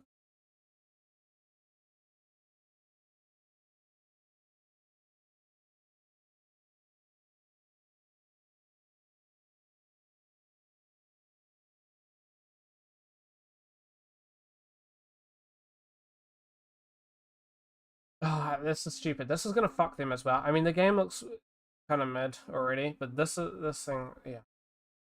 You're essentially expecting people to change fundamental computer, you know, settings in the BIOS just to be able to run their game. Like that's what you got to go in understanding. Okay. That is the expectation. Yeah. Yeah. A lot of people are not too excited. So, yeah. And then, surprise, surprise, Expedition 33 wins game. I would. The thing is, I think that probably the worst thing about this is not like the game itself, the fact that it was the final thing that was shown, right? The final thing that's shown is always meant to be like the peak, the best, like, you know what I mean? Like the you know what I mean? Like the pinnacle, the highest point of it. This was not the best trailer that we've seen. This was such a mid trailer, no offense. So, like, like bear in mind the expectations of like the studio and the people working on it and stuff like that, right? Yeah. Like if this was like, you know, a very small AA game, or like a pretty, like, you know, a decent sized indie team, right? Sure, this is great, but it's not, for me, gonna be like the next big thing, you know? Don't see it. And that's what a lot of people are running it with. But like, if you had shown maybe the Galactic Race, is probably not, but if you had shown some of the ones like I mean, sure, I guess the Tomb Raider games probably would have worked. If you had shown maybe Control Resonance, probably not. Maybe. If you had shown Divinity, 100% this should have been the last one. This is like the pinnacle, I guess, of the Game Awards in terms of what was shown. Or Fate. For me, this is my favorite. Oop, wrong button. But, you know, this could have also been the end, and that would have been great. The issue is, you had some of these, which are pretty cool, but then you end on a bit of a meh. It's such a meh game. Like, it's not like, you're not going in making this and expecting 100,000 users, right? I just don't think it's going to be amazing. It'll be decent. See, let's go in. So let's start from the end. Okay. So we'll go. Okay, so player's voice, Wuthering Waves one. Though then again, this is like super body, because what happens, it turns out, I didn't even know this. What apparently happens is you are rewarded for voting. So if you play this game, right, Wuthering Waves, and I think Genshin as well, and you vote, then you get in-game currency. Not necessarily that you vote for Wuthering Waves, but the fact of the matter is that you're playing the game already, so you're probably going to vote for it, right?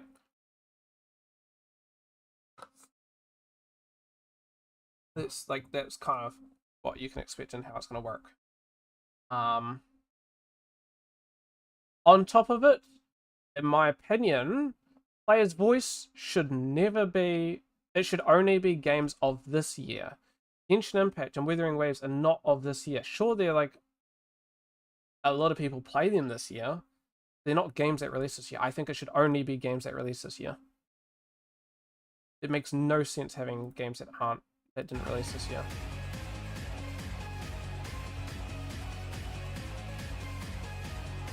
Because then you end up getting the fucking Genshin Wuthering, where realistically, Clear Obscure probably should have won, but maybe Dispatch. Dispatch was an awesome game. Stuff like that. Then you're actually getting to see what players liked of this year instead of just judges. I'm gonna go through, and then I'm gonna say the things that I think about as we go through, and then I'm also gonna say at the end some takes of mine. Best esports team, I voted Team Vitality. I mean, I don't watch esports, so it means nothing to me. I don't think Mobile Legends Bang Bang is really that big of a game. Like, I know it's a big game because I've heard things, and I know that, like, parts of, like, China and stuff are, like, super big on mobile games and stuff like that. And stuff. I think lots of parts of, like, Asia are really, really big. with a lot of mobile games and stuff. So I'm sure this is big, but I think for a very Western judges, I don't think you're gonna see Mobile Legends bang bang winning. Team Falcons is essentially just a team bought out by Saudi, so if they won, that would be kind of like, really? Energy, I mean, Energy's a big team. I don't know anything about Gen G. I'm surprised T1 wasn't there instead. T1's like Faker and everything.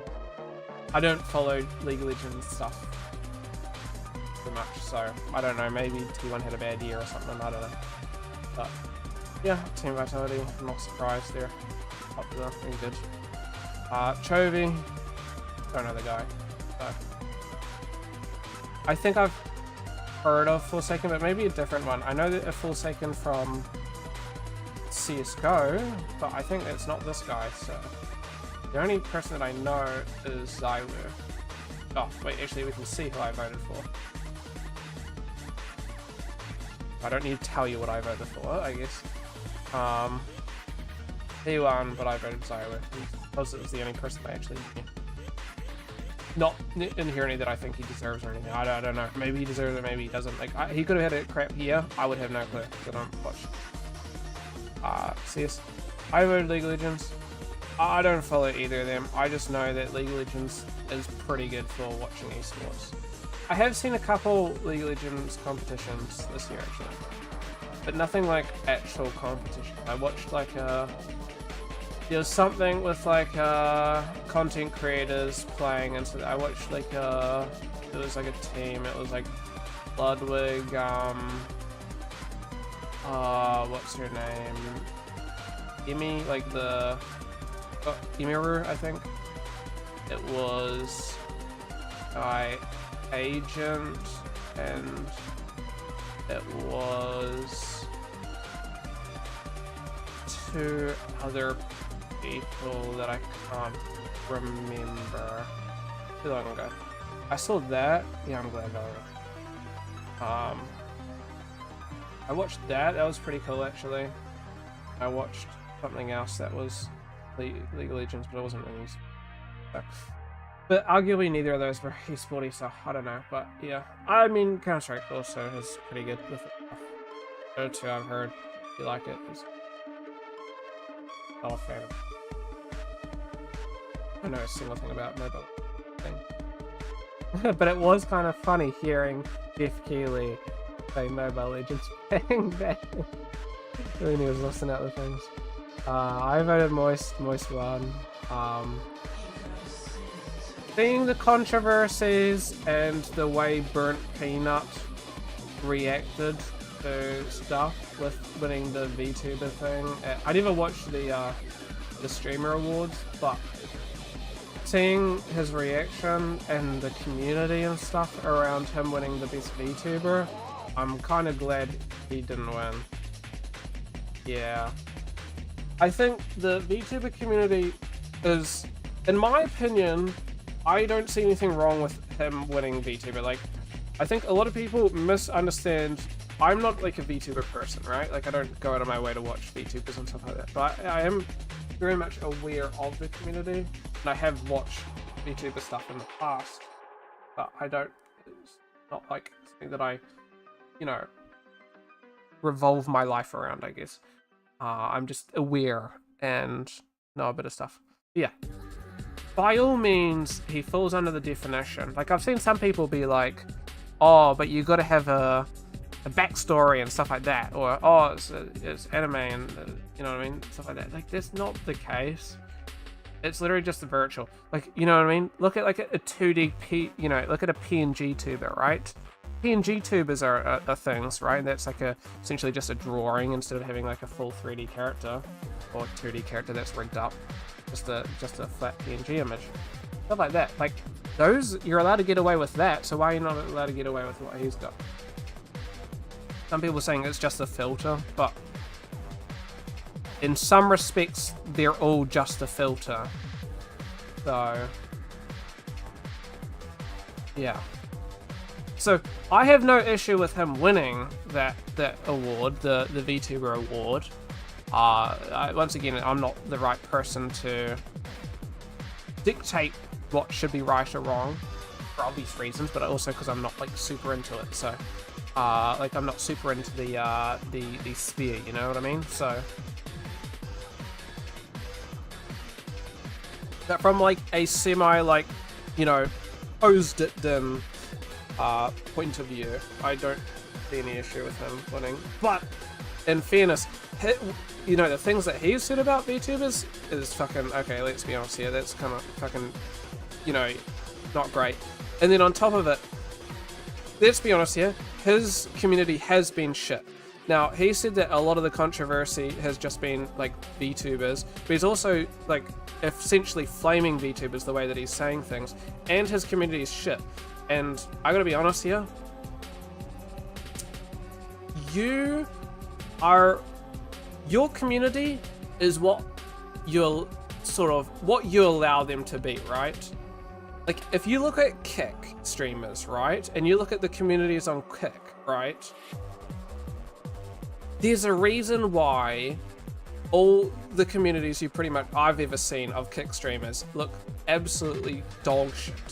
Okay, they always look fucking like terrible humans. I'm not, you know, maybe you're a Kick streamer and you have a good community. Good for you. I probably have never seen your content then. But everybody that I've seen, and to be honest, all the fucking Kick streamers I have seen are fucking controversial ones, and all their communities are shit. And it's because they are enablers, you know what I mean?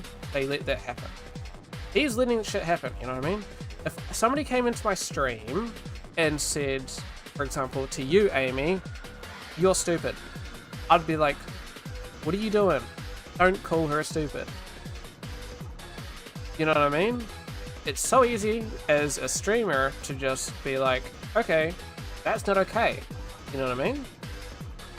And he's enabling. He's an enabler. He's allowing that to happen on his platform. And I am not. I think that's a real shit move, man. I think, you know, that's not really cool, you know? And so many streamers these days, popular streamers, allow this, you know? If you're getting an award and you see so many of these streamers, their streamer doesn't win, and so their streamer berates essentially the thing. Same thing was happening with like when Iron Mouse won and like won, like, you know, the best like female streamer of the year and stuff like that.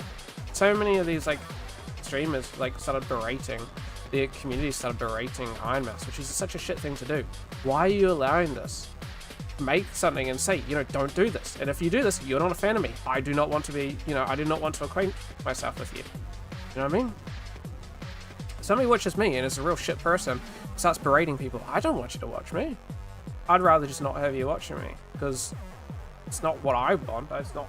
I don't support that. You know what I mean? You're negative to my stream.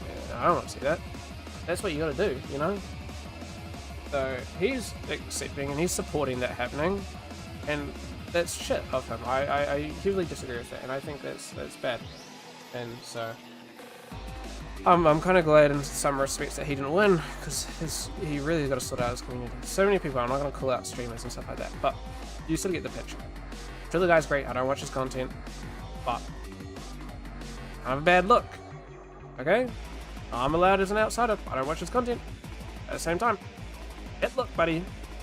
You make yourself look fucking terrible. And you're not the only one, so don't feel like I'm fucking flipping shit out on just a single guy. There's so many people that are like this. And the fact that it's become commonplace is kind of shit. Sakura Miko, never heard of them, I gotta be honest. And that's nothing against them. Once again, I know a lot of VTubers. Do not know them. So, I don't know if they're like HoloLive, I don't know if they're indie, I don't know if they were like, what's the other one? There's a really controversial one. Not the recent controversial, there was the V Shoujo, but that's fucking gone under, because that was terrible what they did. Niji Sanji, maybe they're Niji Sanji or something, I don't know. Maybe there's new stuff, I don't know enough. So Don't know enough about them, but I'm sure they did great. Everybody I've heard said that they're a really cool streamer, so respect to that. I didn't vote for them because I simply do not watch their content. Moist Critical, I watch. He's cool. I find his stuff comical. And in terms of games and game awards, he's in a game. He was in Dispatch, and he did an amazing job. So I think he was fitting for that, and that's why he won. Moving along, Kai Cenat. I think Kai Cenat. I mean, it's kind of feel like Charlie's one of the more popular. Yeah. I'm surprised Kai Cenat didn't win. I think in terms of who I thought was going to win would be Kai Cenat. He's the most popular out of all these guys. Kai Cenat, controversial opinion, not trying to, you know, if you watch Kai Cenat, don't take this personally, okay? I'm a literal nobody, okay? As a streamer. My opinion, I think the effort he puts in and what he does is like genuinely very impressive. He does very high. He's very good at creating, what do you call it? High intensity streams, like consistently, like in terms of there's no real down period. I think if you're a younger viewer, very good for you because he's very good at having a constant stream of intensity, and it's very hard as a streamer or content creator to retain consistent like intensity, and so it's quite impressive what he does here.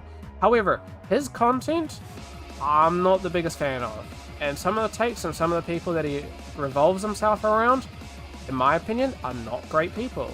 I'm not going to say names, I'm not going to say stuff. From what you know, it could be one person. From what you know, it could be a lot of people. You don't know, and I'm not going to say. But some things he does, not a fan of personally. I think that's... The issue is his content is very targeted towards young adults and stuff like that. But simply because of who he revolves himself around and some of the content that he really does, it's very targeted towards young adults. I think, you know, he very much could also target it towards older individuals, but he's very young adult targeted, and I think with part of that there becomes some stuff that I heavily disagree with. Like, there was something where earlier this year, I think, where a bunch of people were going around and they kept destroying houses, and then so there was one group of individuals that he, you know, paid a house, and they were staying in this house because he was paying them to, or like he like bought the house for them to stay in. They started destroying their house and then destroying, so like him and his friends destroyed that house, and then the guys they were staying in the house destroyed his house and stuff like that. And I'm just like, so many people like would do anything for this house, and you guys are destroying it. You have the money. I'm not a fan of what you're doing with it, though. You know, a couple people where they have a lot of money and the things they do with the money, I'm not the biggest fan of. Like, I don't know. Sure, some people can find it entertaining. I don't really find it entertaining. Houses. Oh, it's shitty. To be honest, stuff like that. So I miss a lot of context because I don't watch the content, but you know what I mean? That's just a personal opinion. And if you like the content, all for you, because evidently the content was made for you. Evidently was not made for me. Cadro, I don't watch Cadro, I'm very much aware of him though. Very popular, probably the biggest like league streamer. Honestly, he makes good stuff, so you know, good for him. You know, even getting the nomination, you know, is very impressive. Like, bear in mind, you don't win these, like, bear in mind, the fact that you guys are getting nominated for this is amazing. Like, that's very top tier. These, of all the people that content create, you know, you're the top 6, right? I don't feel too much towards, there's lots of money, yeah. I voted The Witcher. I'm not surprised GTA won, but then again, I don't know by how much. Like, bear in mind, I didn't realize how close The Witcher was to GTA 6 in terms of popularity. Like, there was the Gamer Joysticks or whatever that happened, the Joystick Awards, and that's only player done. Go. Joystick awards most anticipate. Like, look at this. Let me see.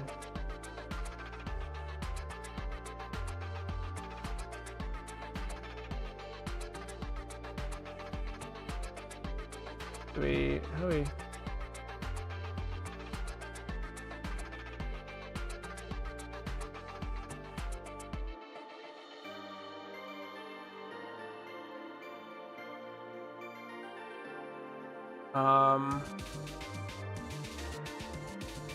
fuck, this website's running shit.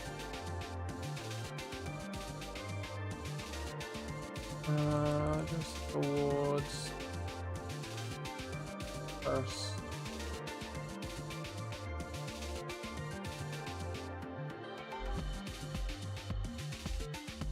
Let me see. That's literally not what I was asking for, buddy.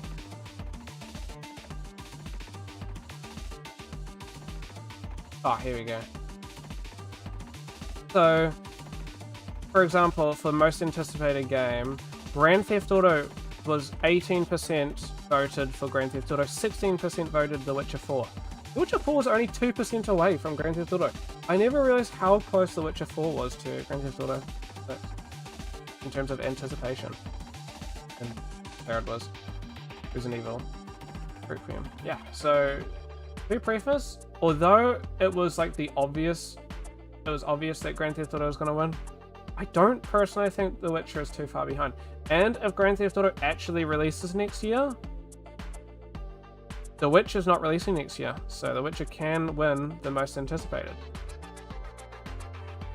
Cool. I will be honest, if The Witcher doesn't win any awards and it releases in a decent state, like if it releases in a shit state, then yeah, I understand. If The Witcher releases in a good state, like similar to where Cyberpunk is currently, not in launch, currently, or similar to where The Witcher 3 is currently, like in terms of polish, you know what I mean, and it doesn't win, I would probably crash out. Okay? Because bear in mind, The Witcher 3 and Cyberpunk launched not amazingly. So. I heard only good things about Devil May Cry. Minecraft movie, I mean, let's be honest here. I wouldn't be surprised if it had one, but at the same time. Splinter Cell, I actually didn't even know that this existed, so probably wasn't helping it. Until Dawn, I did watch this. This is the only one of these that I've actually seen. Great, especially as an adaptation.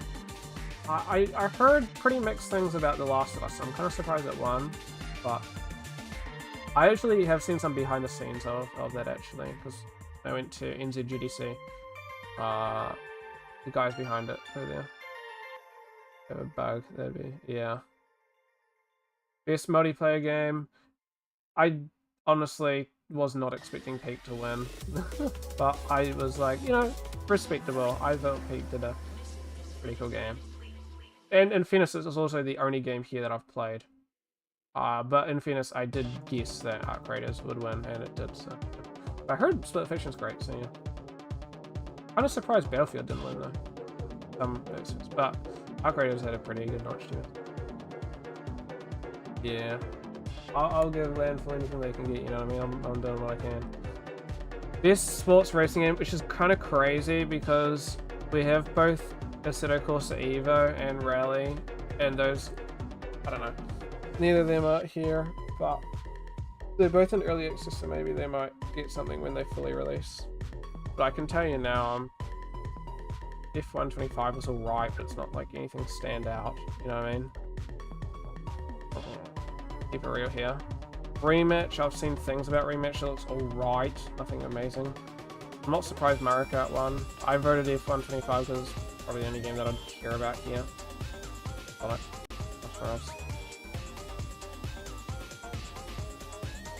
I was surprised. I really wanted Aldous to win because, you know, the devs on this are actually really cool. Don't know anything about Tempest Rising. Checkpoint Museum I'm aware of. I'm surprised Civ didn't win. I do know Final Fantasy Tactics, the Ivalice Chronicles. I mean, it's a pretty cool game from what I've seen. So I watched quite a bit of content on it, but yeah, alright. Choices. So yeah, I would have liked the Alters to win, but I think it was never going to happen, unfortunately. But that's why I voted for it, you know? At least give it that little bit of an edge that I can. Best family, I voted for Split Fiction. Got zero interest in any of these games. Split Fiction's the only one that I actually genuinely want to play. I like, no interest in Donkey Kong. Even if I had to Switch, probably wouldn't play it. Same with that, same with that, same with that, same with that. I'd maybe play Nintendo Mario Kart, but that's only for like nostalgia reasons.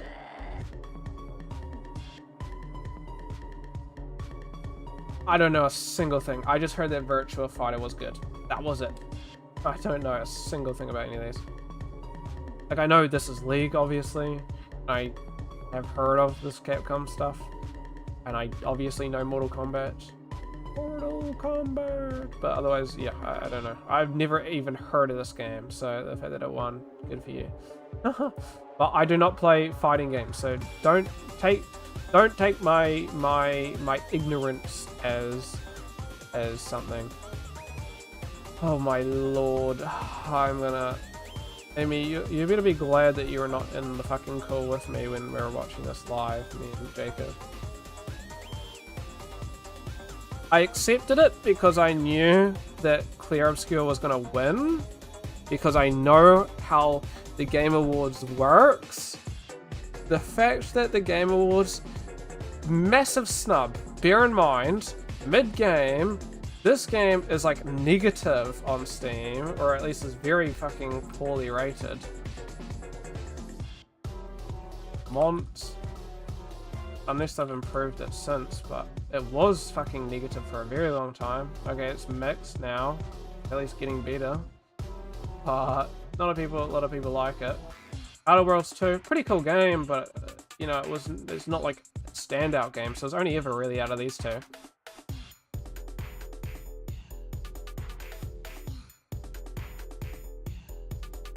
Let's keep it real here. Objectively, the significantly better RPG is Kingdom Come. The ironic thing is after this happened, and I'm like, are we joking right now? I hop onto the subreddit, right, of Expedition 33, and even the Expedition 33 people are saying, I gotta be honest, Expedition 33 is my favorite game. Kingdom Come should have won that one. Bear in mind, I played Expedition 33. I have no qualms with it winning Game of the Year and stuff like that. It is one of my favorite. It is on par my favorite game released this year with Kingdom Come, which is out longer. Kingdom Come. It was only a couple of weeks different. It was like maybe a month different, I think. But a month after. Oh, maybe not. Kingdom Come released February. Late February. Or early February. I think some point in February. Yeah. It is snubbed. This is 100% snubbed, and I think pretty much anybody will tell you, you look anywhere, and I'm seeing fucking Kingdom Come snub. Even, like, pure elitist of Expedition 33 are saying that's snubbed. Because the thing is, right, objectively, Kingdom Come's whole purpose is an RPG. It is fully focused on an RPG aspect. Clear Obscure is not fully focused on an RPG. In some respects, Clear Obscure isn't even a role-playing game, you know what I mean? Like, yes, there's like upgrades that you can get and there's stuff like that, but it's not like a full-on like a role-playing experience. It's not like it's focused or anything like that. Yeah. So, like, there's not even any really major variety. Like, you can change your team, like the roles of the characters, they are themselves, you know what I mean? They have their specialties and they can only do their things, you know what I mean? There's no variety in terms of, like, you know, customizing the characters to an extent. Like, you can choose different Lumos and you can choose different abilities and stuff that you want to go for. But realistically, like, Kingdom Come, if you want to focus, you know, multiple different weapons you can focus with completely different fighting types. You can focus on, you know, do you want to be combat? Do you want to do athleticism? Do you want to do foraging? Do you want to do alchemy? Do you want to, like, there's so many different lines and stuff like that, you know. Yeah. I could say for so long. The fact, 100% snubbed. And I'm going to come back to this, but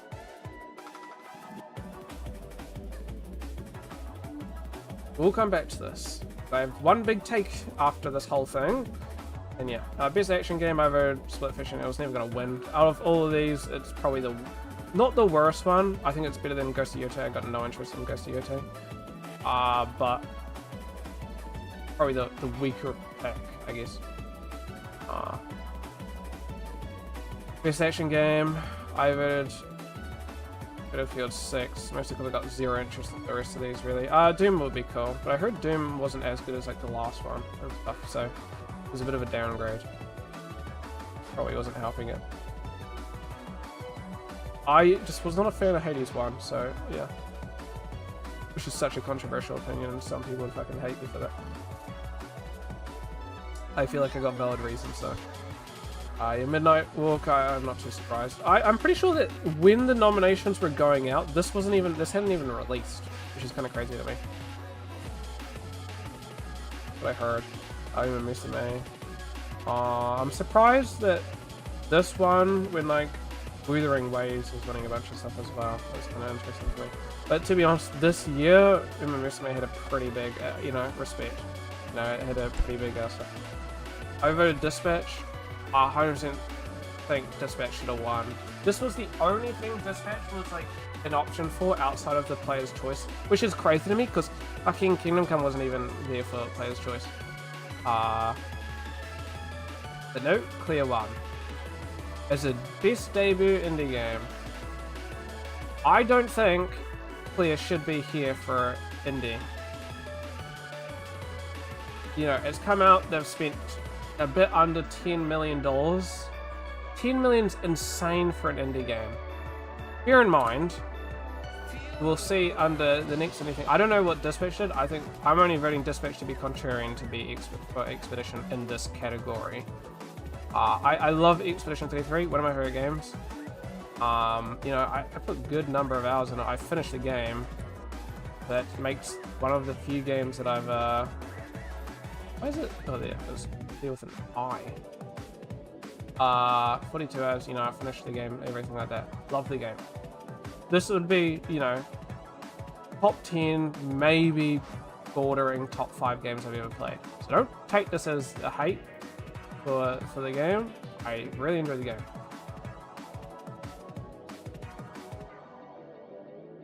I just don't think it should be an indie game. Consider an indie game, I guess. I would have been probably more happy with Despelote or Blueprints. Well, because by its own definition, right, some people are just like, oh, yada yada yada. It's also published. It's got a publisher. It's not independent as it's got a publisher. Yeah, but the publisher probably doesn't have that much of an impact on it. And it's more just for marketing and stuff. But then I guess so do these, right? With Raw Fury, that's a publisher. But I've seen some people say, yeah, but they're being published, buddy. They're not independent, they have a publisher. So, and like 10 million's insane. Like, I don't know. I think also the amount of employees, like, let's put it this way. How many people worked on Expedition? Because I know the main team was like 30 something employees. But how many people outsourced? How many was the actual team? Because I know it got outsourced. The main team was like 30 something. They outsourced a lot. What was it?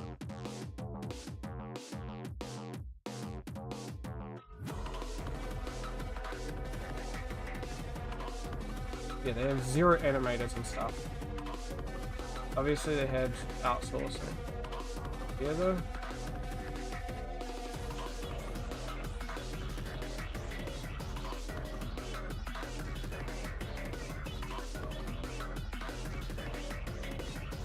Okay, so over 400 people got credited.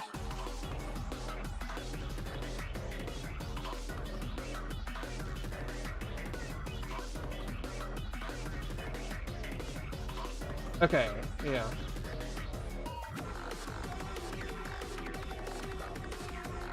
Let's say something about 500 people.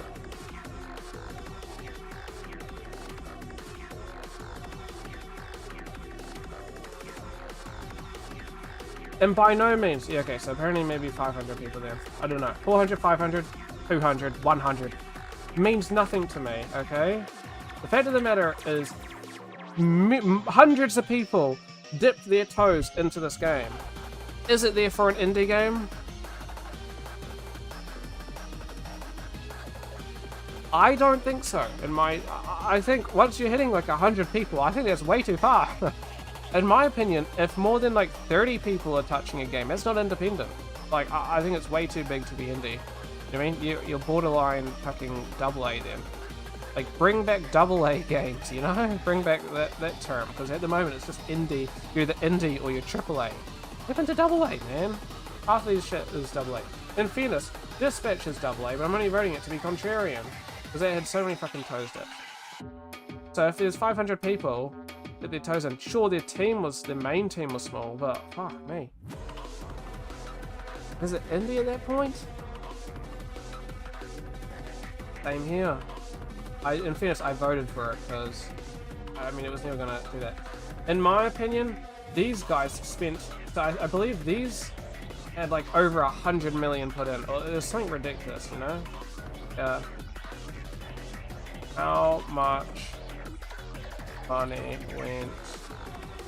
Unless what I read was wrong. How much money went into?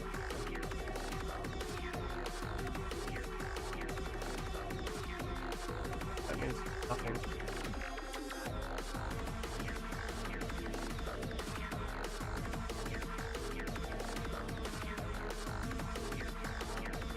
I don't know if this is any what true. Oh, people spent. Oh, I don't know how much, okay, went into it.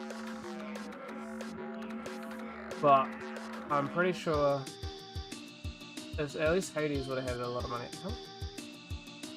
How much money? Bear in mind, these are smaller teams, okay, so...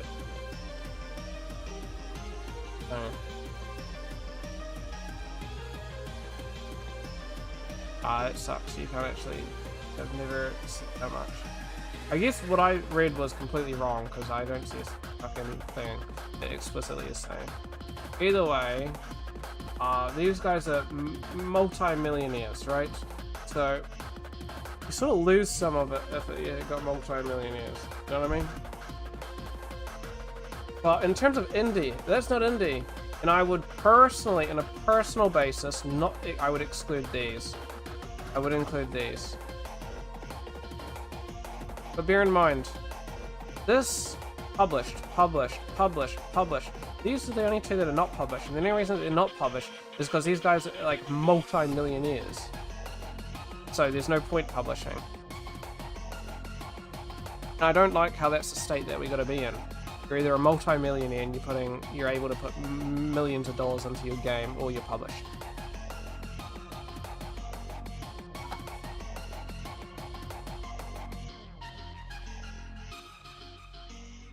Because yeah, outside of the traditional publisher system. Publisher.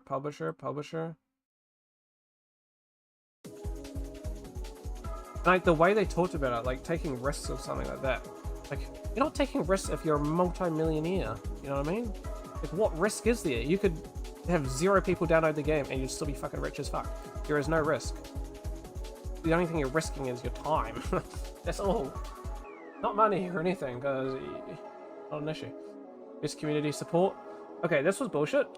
I don't think Baldur's Gate had like a crazy year. Like, what did they do this year that made them amazing? This doesn't count because this is fucking December. Let's see what came out. This I don't think counts, but either way it's just hot fixes.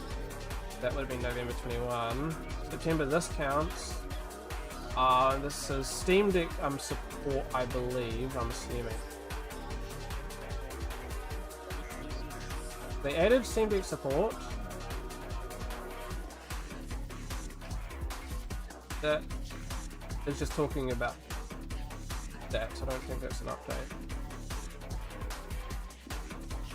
Patches.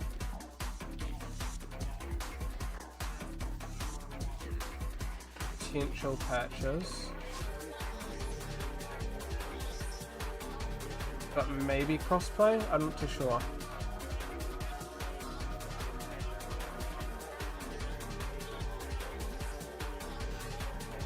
And some new subclasses.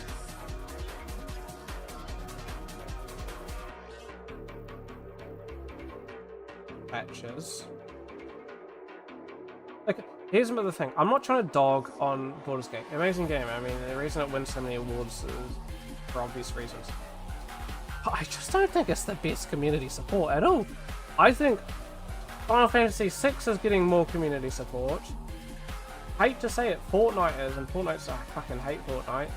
There's no way Helldive is gonna win with the fucking updates that they've been releasing. At least they've improved the fucking file size from like 150 to like 20 gig.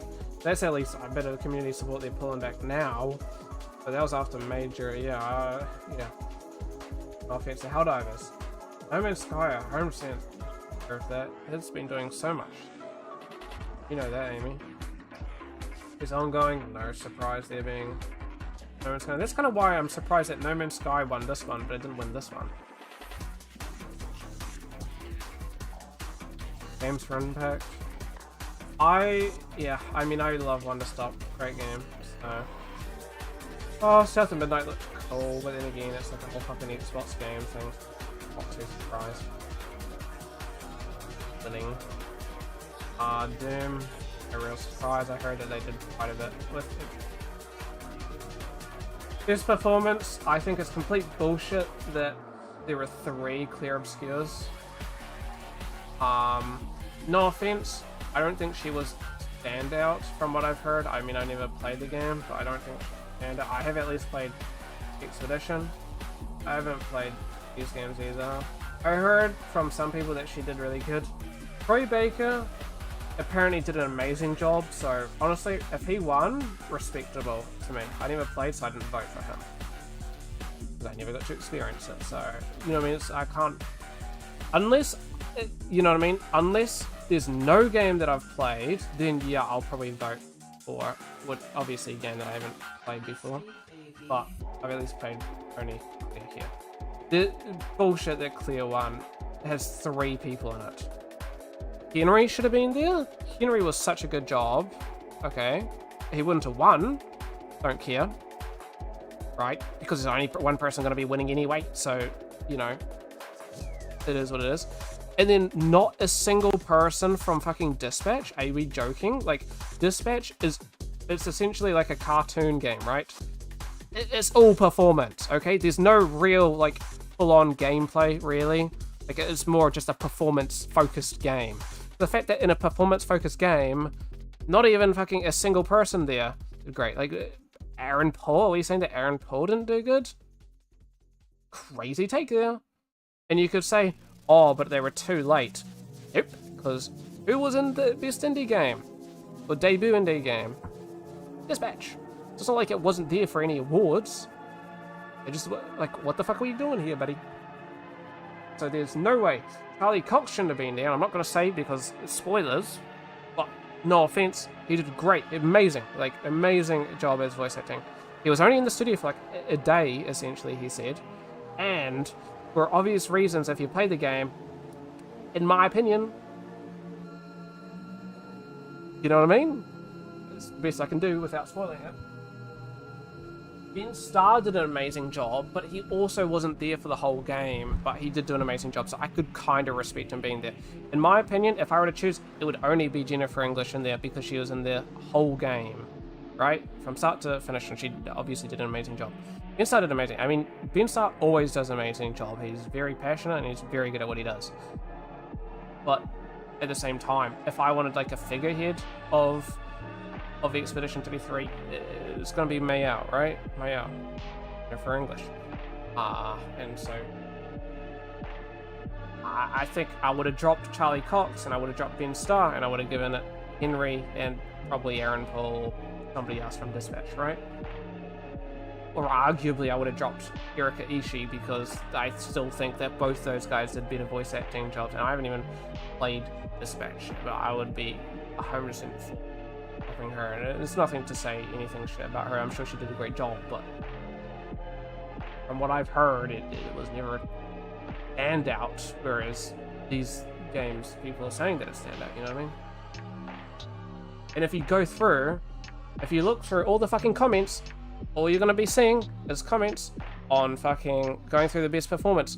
You look through all the comments and shit, it's where's Henry? Where's like somebody from Dispatch? You know what I mean? Not like I'm not saying a controversial opinion here. You know what I mean? There's more than just me saying this shit. This audio design, I did really like Clear Obscure. This is where Clear Obscure didn't win something, and I'm kind of glad it didn't win everything because it's me. But Battlefield 6, sure. Best score in music. I mean, there's no way that Clear. In fairness, Clear was amazing. I did really enjoy. I don't think it got cut. I did really enjoy. This is where I'm gonna get into some stuff later. I did really enjoy Expedition 16, and to be honest, like, let's keep it clear, right? Let's go into my playlist, right? Where are we?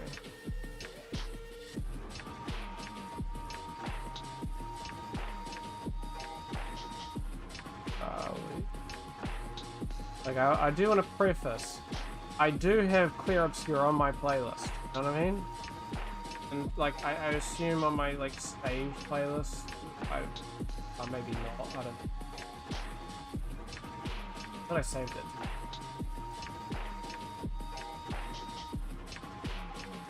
Maybe I haven't saved it then, but not a playlist, and maybe it's an album. I guess I haven't saved it, but I have it like downloaded on my phone at least. Maybe it's not saved for whatever reason, but I do have it downloaded on my phone, and I really enjoy it. Right? I think Kingdom Come had a really good soundtrack and stuff like that. Very, very good. But yeah.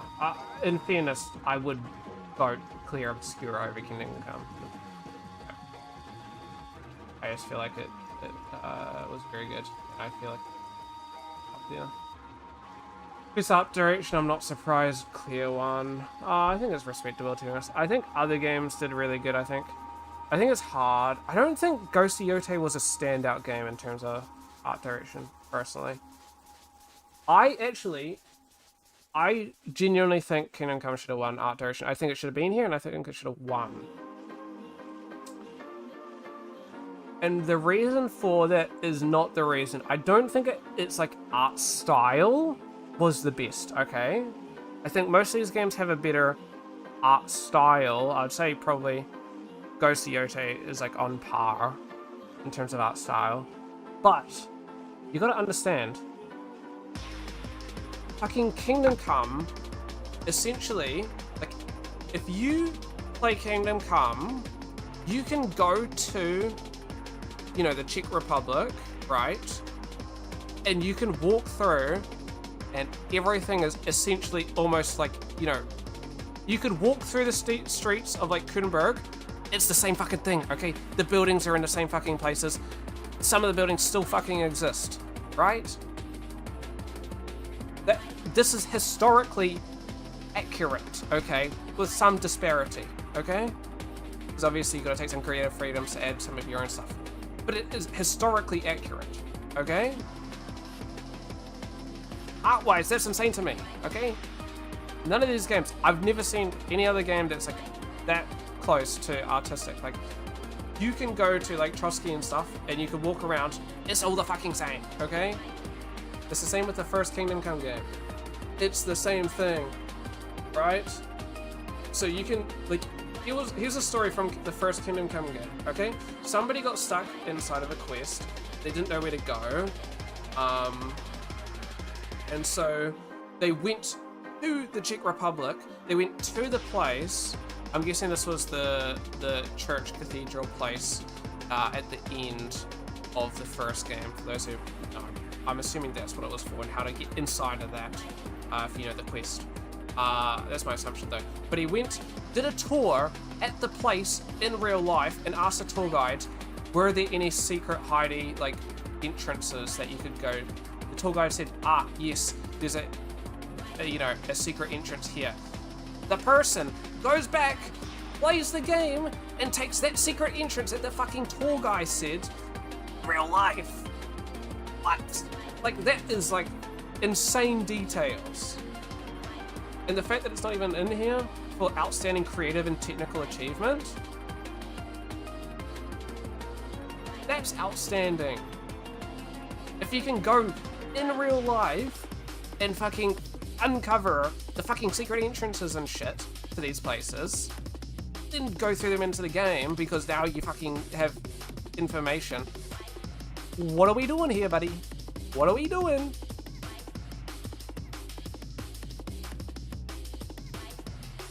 Like, these places, you can go to them and you know where you're fucking going, you know? You don't even need Google Maps because you've walked through it to the fucking game. The only difference is that it's a little bit short in some of the places because, of course, you're not going to be wanting to walk for fucking 15 minutes, you know, to get to the next place, so they've just shortened it. But outside of that, it's essentially the same spot, right?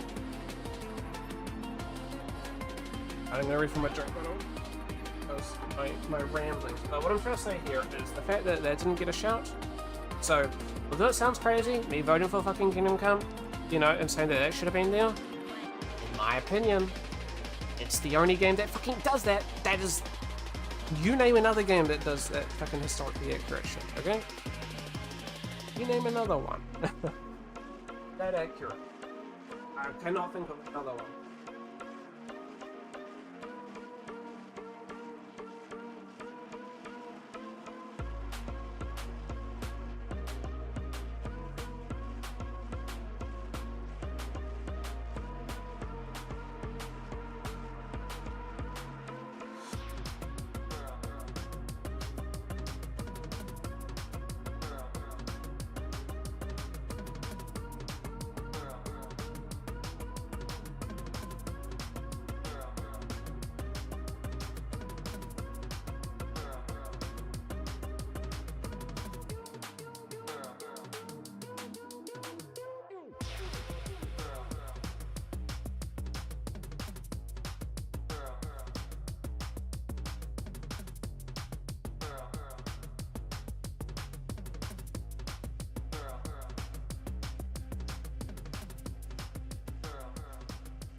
Sorry, Soup, I'm back. I was grabbing a drink. Going through the art directions, and you luckily missed me crashing out about Kingdom Come not being here. The only redeeming factor is the fact that I know that there are judges that voted on this, and I can tell you now, I'm sure the judges do not give us as much of a fuck about half these games, to be honest. So...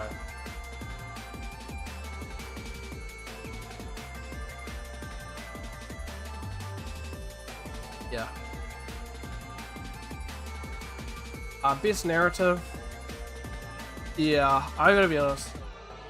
I would say if I take Kingdom Come with the first game,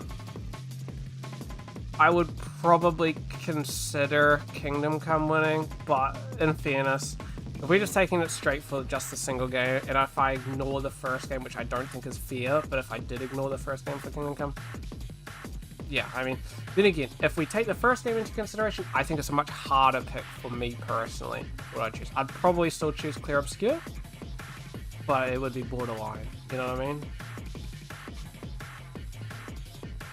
Because Clear Obscure had a very good story. It was, and bear in mind, the focus of the game was, it was a very good story. I really enjoyed it.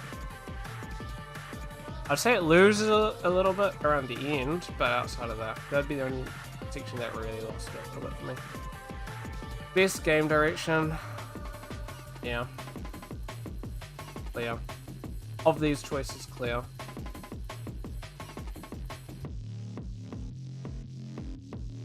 Not much more to say. Game of the year. I voted Kingdom Come. Very slate in every category, yeah. So, and here's my take on it all, okay? Clear won Game of the Year, it won Game Direction, it won Best Narrative, it won Best Art Direction, it won Best Score and Music, Best Audio Design, Best Performance, Best Innovation, and no, sorry, I fucked me. I'm just saying shit now. One Best Indie Game, Best Debut Indie Game, and my take, you weren't there, so shouldn't even be here for the Best Debut Indie Game. Apparently, it had like hundreds of fucking people work on it, even though the employees were only about 30 something. If you're getting hundreds of people and you spend millions of dollars on your game, is it an indie game? And then it's also published, it's not fully independent published, even if the publisher isn't dictating aspects of the game. Is it then indie? In my opinion. It won... What else? Won Best RPG, which is so bullshit. It should never have won Best RPG. I'm gonna stand by that. Especially when people that play Expedition, like Expedition players, are also saying that it shouldn't have won Best RPG.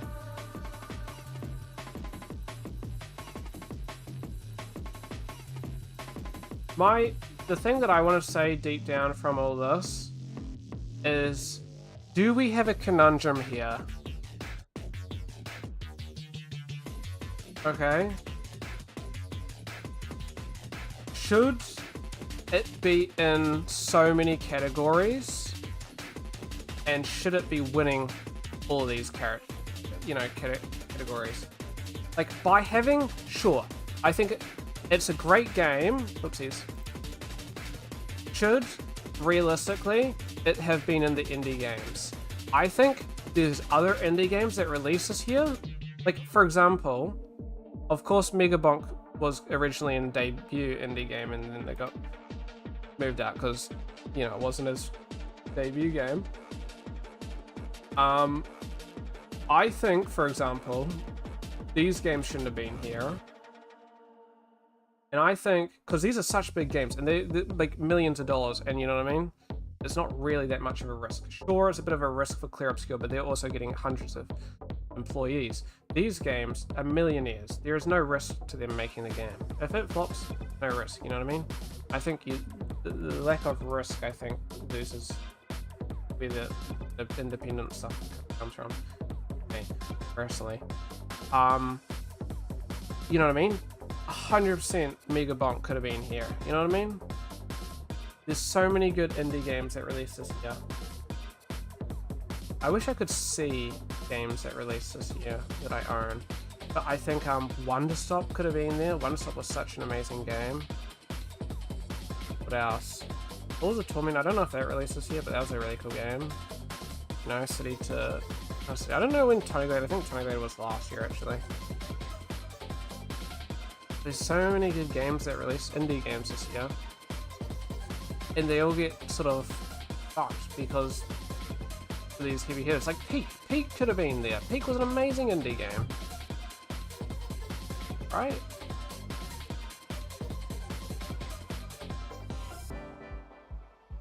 Or Haste. Haste was also great. But we're just going to straight up ignore some of these games because fucking we got these heavy hitters. Like, my point is, should we be taking up these categories when realistically they don't need them, right? If Clear Obscure wasn't in the best independent game category, nobody would be questioning it, okay? You had people questioning it because it was here. And then now it's winning as well. It won. You know the impact that would be having on an actual indie game for winning it? Brother, they won 9 awards. wait till its 9th award means shittle, okay? At the same competition. Right?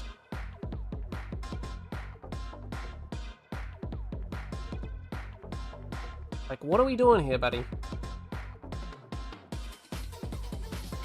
Like, at this point, it's like, it's that fucking Obama meme, you know what I mean? It's like, fuck, you know? We might as well start just giving ourselves fucking awards at this point.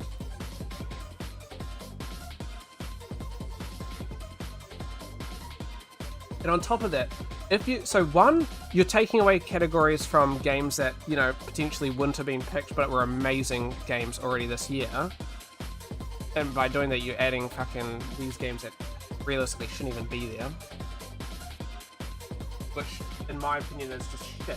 Especially for, like, indie stuff. Like, come on, man. Just indie, right? You're here trying to, you know... Everyone's here trying to fight for the Blackthorne's Manor best indie game. No. But in all seriousness, right? Like, I think this is, like, a little bit shit, right? And with the best voice actors, you have 3 Expedition 33 voice actors, right? Performance artists. Not even fucking Baldur's Gate had that many performance artists. And Baldur's Gate was known to have a fucking stacked team.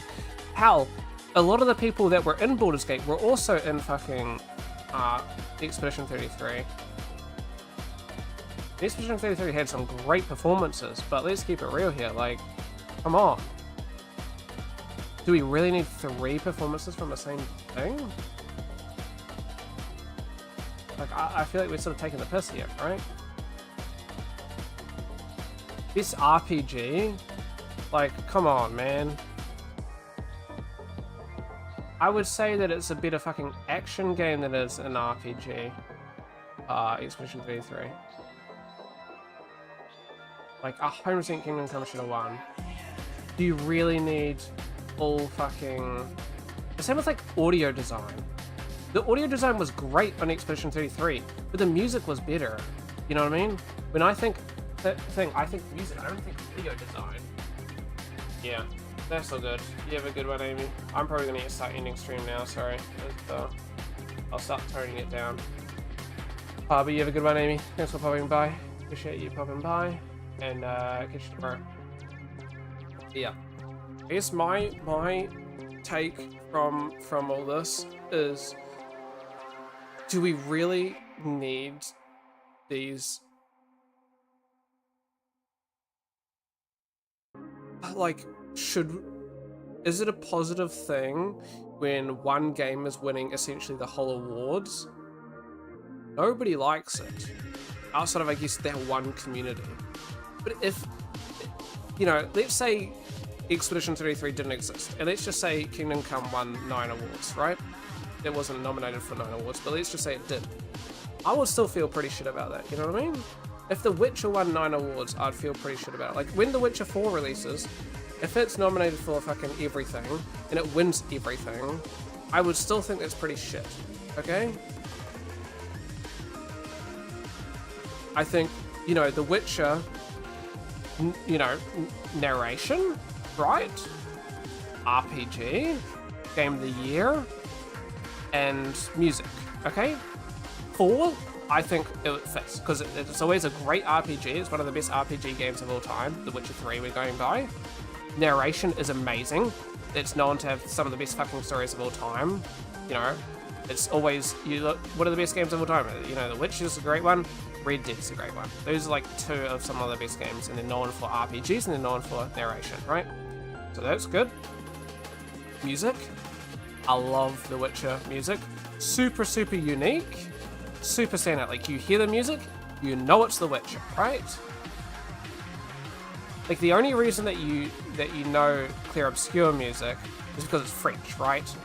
If we had 5 other French games that were super popular this year, you know what I mean? You could argue that, you know, and they were orchestral, you know what I mean? I think you'll start questioning whether it would be super standout, I guess. Not to take away, I love the music, I listen to it in my own time, but is it, like, you know what I mean? As soon as we have another game, you could argue as soon as we have another, like, Slavic-styled game, but we do. You know, Kingdom Come is you know, Slavic and stuff like that. Some of its stuff, right? Borderline. I think at that point it was more Catholic, but still.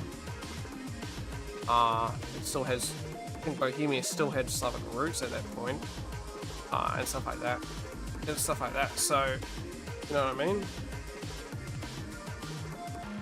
So, I think that Homestead would deserve music, especially just the trailer itself. Oh my god, that trailer music that released. Oh, it was great. And then Game of the Year, of course, right? I don't think, like, realistically, of the rest of the stuff, right? If this is only if, you know, it was nominated for a bunch of things, I would say, sure, maybe game direction for The Witcher. I haven't played it though, obviously. I could imagine the narrative would be great. Like, if there's other games that have amazing direction, then yeah. Then maybe art direction, sure, but you know what I mean? Like, I don't think that's a focus of The Witcher. It's amazing. It's like some of the best art direction in my opinion, but I wouldn't complain if it wasn't nominated. You know what I mean? Wouldn't complain if it wasn't nominated for that. Actually, I do tell a lie. I imagine the performance would be great.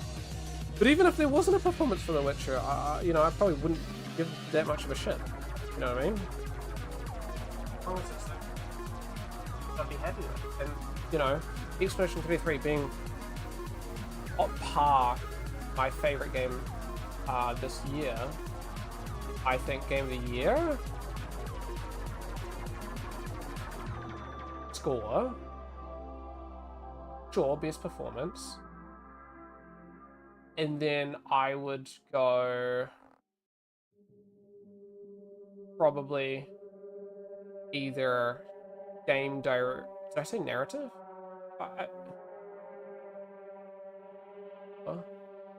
Performance. Okay, narrative, Game of the Year, performance, and score. That's what I'd vote for, right? Like, if we were only, like, I feel like there should be a cap.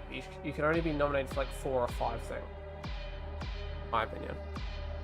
Because then it adds a bit of interest, you know what I mean? It's not just like one thing each time. I think that's a major disappointment for Game Awards. Same with GTA. I think GTA 6 is going to be a great game, and I don't think it should be fucking every category. Because then what's the point of watching the fucking, like, genuinely, I could have like not watched the Game Awards, and I could have probably told you half of what was going to win. And that's the issue. It shouldn't be really like that. You know what I mean? And it's not because it's predictable because, oh, there was only one great game of this year. This year will be known as one of the best years for gaming. And for a year of so many good games, do I really think one game should have won the vast majority of fucking things? I don't think so. That's my take though. So whether you, I don't know. I'm gonna end stream now though. Well, whether you agree with me or you don't agree, that's opinions, and you know, no stopping opinions. You know what I mean? Like, good for you. I'd love to know why you oppose or why you feel the same way as me. So you know, comment below. Yeah, I mean, if I've said any crazy takes here, comment, explain why you disagree with me or agree with me, you know, stuff like that. But that's pretty much me, you know. Maybe some of those are strong opinions. I don't really feel like they're too crazy. Then again, my opinion, so I don't care if it's crazy. That's how I feel. But yeah. Thank you. You guys have a good one. Alright, stream again. I need to make the video on the weekend for our game anyway, so probably see some stuff coming out. But yeah. Thank you. You guys have a good one, and we'll catch you guys later. Yo. And thank you, Sue, for also popping by briefly. I'm aware that it was pretty brief, but I appreciate you popping by.